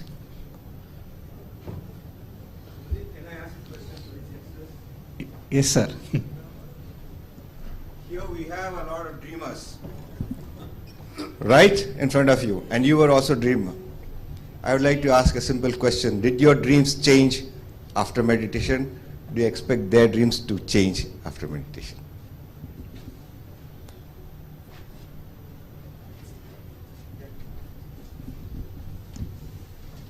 We'll start with you. Absolutely. Like you'll get clarity in like what exactly you want. Like I told, maybe I want, because someone is doing this, maybe I'm influenced by that and I'll do. Even I want to become a doctor, or I want to become an engineer just because everyone is doing. But when we do this meditation, when we become calm and when we become calm from inside, our intuition tells us what is right for us. So absolutely, meditation will make us to choose our right dreams.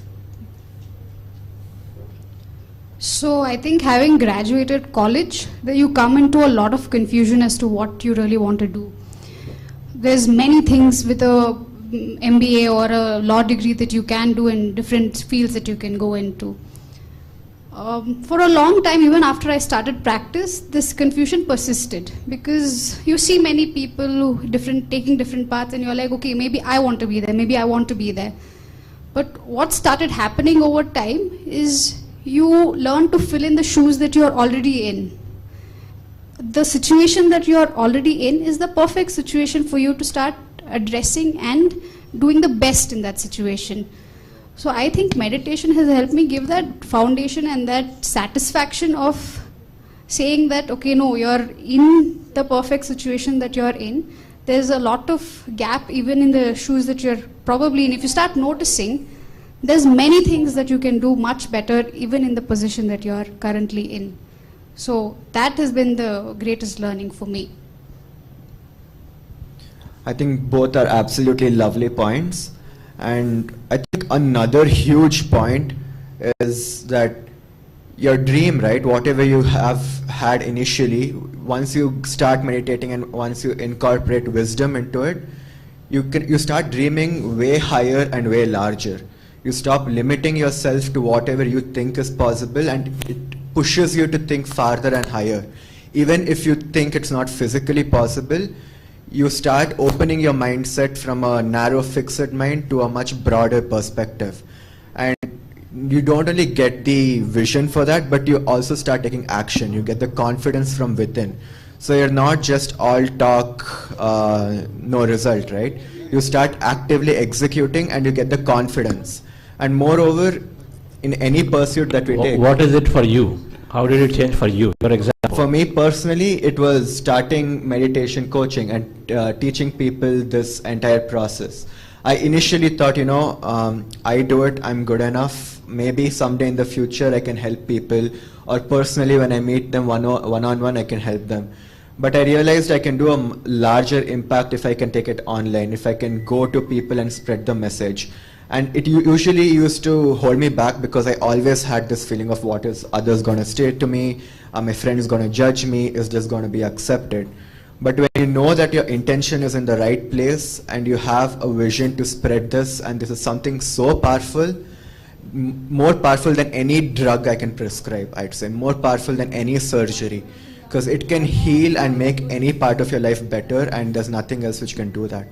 And that gave me the confidence to actually take it further. How did your dream change? Expand. Let's conclude with that. Yes. So growing up with lower middle class family environment, I somehow catch this idea. I want to be so rich. I want to buy this thing, that thing. I want to show up all these things. But then once I got into the practice, one day I think were kind of foundation years for me. So one day when I just in the park, I was thinking, where am I running? Why am I running behind all these things? So then this realization came. Okay, from the roots, I mean the upbringing or the environment around me has triggered these thoughts in me, but actually I am not these things. These are not actually making me happy. That's when I understood, okay, to live in the moment. And in one such sessions, Sir said he stopped worrying about the future. That sentence has created a lot of freedom in my mind. So I stopped running behind. I stopped acquiring, being happy with whatever it is. And it went to such an extent that I even stopped buying new clothes also, so managing with whatever I have. But from the last 2 years since we started these conferences, then I'm taking up all these things which I bought for my marriage. So it developed so much of clarity on where to put the attention and what thing I need to go behind. So now your resources are into helping others. That's your expansion of the dream. Yes. Where you spend more time in teaching, more time in facilitating others, more donations, more active participation like this in conference and a work day. That's where your expansion has happened. Thank you. Thank you, Nagpradeep. Yes, so can we, I think at this point, we'll facilitate the panel. Let's come and have, and also invite Professor Shiv Kumarji and of course Savitha Madam and then Sai Saga to do this conclusion. So can you please come and facilitate them, please? Facilitate them.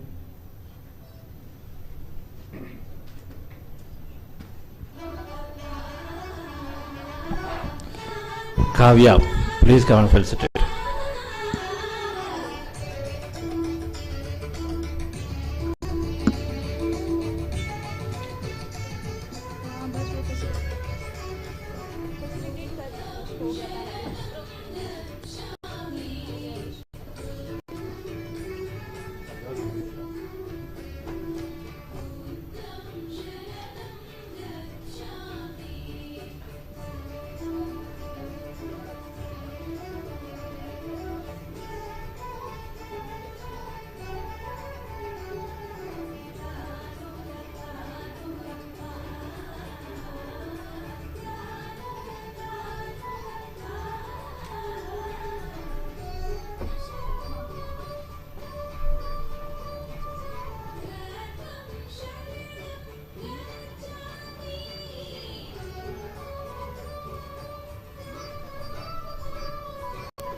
Thank you. So may I request Sai and Professor Shiv Kumar please stay on, and Savitha Reddy also please stay on here. And we'll go into the conclusion. Professor Jagadish sir, please come, as we do in concluding the session, to pass that resolution. If you understood the importance of meditation, the benefits of meditation, that it expands our life significantly. It makes us more compassionate, empathetic. And so then I request Professor Jagdish sir to be there, and then everyone be there to read out the resolution, to pass this resolution. So please go there and then stand there the stage. Yes, all of you there. And Krishnamurti sir, please you also come there. Vani madam, please come there. Professor Parthasarathi sir, please come there. And give a mic to Jagdish sir, and then the resolution, can you give that please?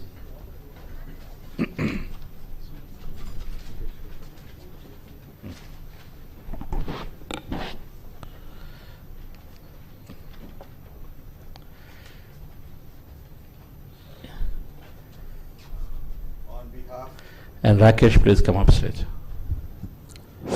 Yeah. So on behalf of all meditators, in Buddha's year in particular,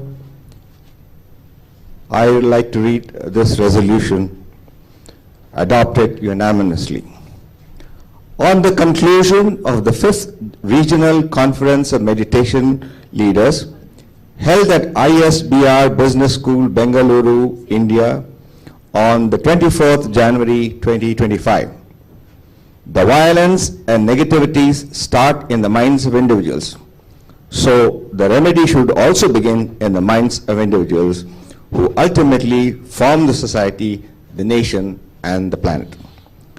To deal with the ever-increasing stress, negativity, confusion, disease, crime, violence, corruption, exploitation, disharmony, damage to the environment, and all forms of injustice, the solution must begin with every individual.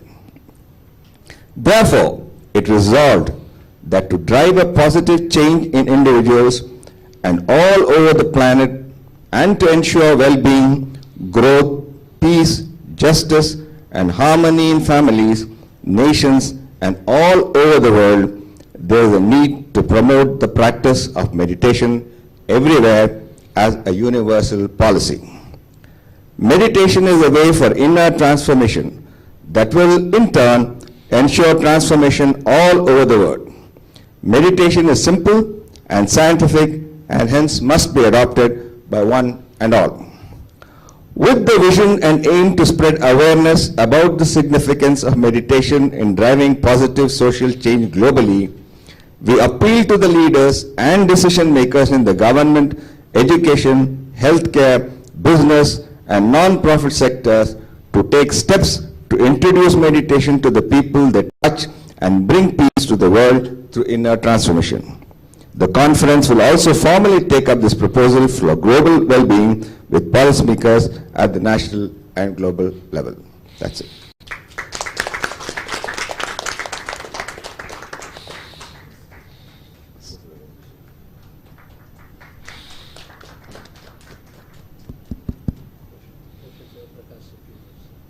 Yeah, so we'll hand it off to Professor Shiv Prakash. Because our conference is organized on in association with ISBR and LCR. So a few words from you, sir. It was indeed a great day. We can say it's a loss for those who are not here. The very few are sitting over here. Please convey this to your other colleagues who have just walked away from here. They don't realize what they have missed. In life, we realize only when we lose something, only then we know it. As long as it is there in front of us, we don't realize the value of it. Today, something is given to you on a silver platter. And I feel very sorry here with elite and eminent august crowd over here. They spend all their time here, but my students are not there, which is sad for the college. I really I regret for that, sir. But in a way, it was a great day for us, and I'm sure we all benefited. And thanks for everybody to have come here and share this. I've been practicing this since ages, and it always makes me feel cool and have self-control on myself, and that's how I am. Thanks a lot for everybody. Thank you, sir. Nothing to regret about, because I think they just walked away because of its lunchtime. Right, so they were all here. Thank you. And we'd like to, on this occasion, I would like to felicitate this one person who made all this possible, which is Professor Shiva Prakash.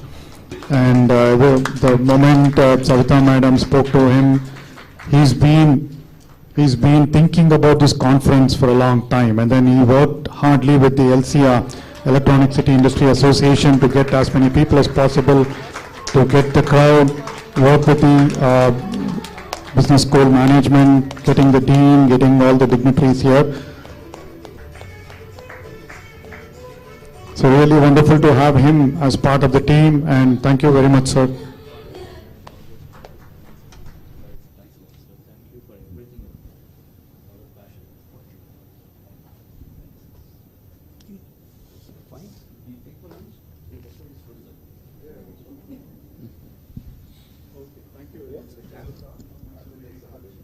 Thank you all. We will now break for lunch and get back for an insightful session on mind to matter. The Gen Z terms of manifestation and vision boards, we can learn more about them in the second half of the conference. Please be back by 2:45 at the same hall for the next part of the conference. We have lunch break till 2:45 p.m. Thank you.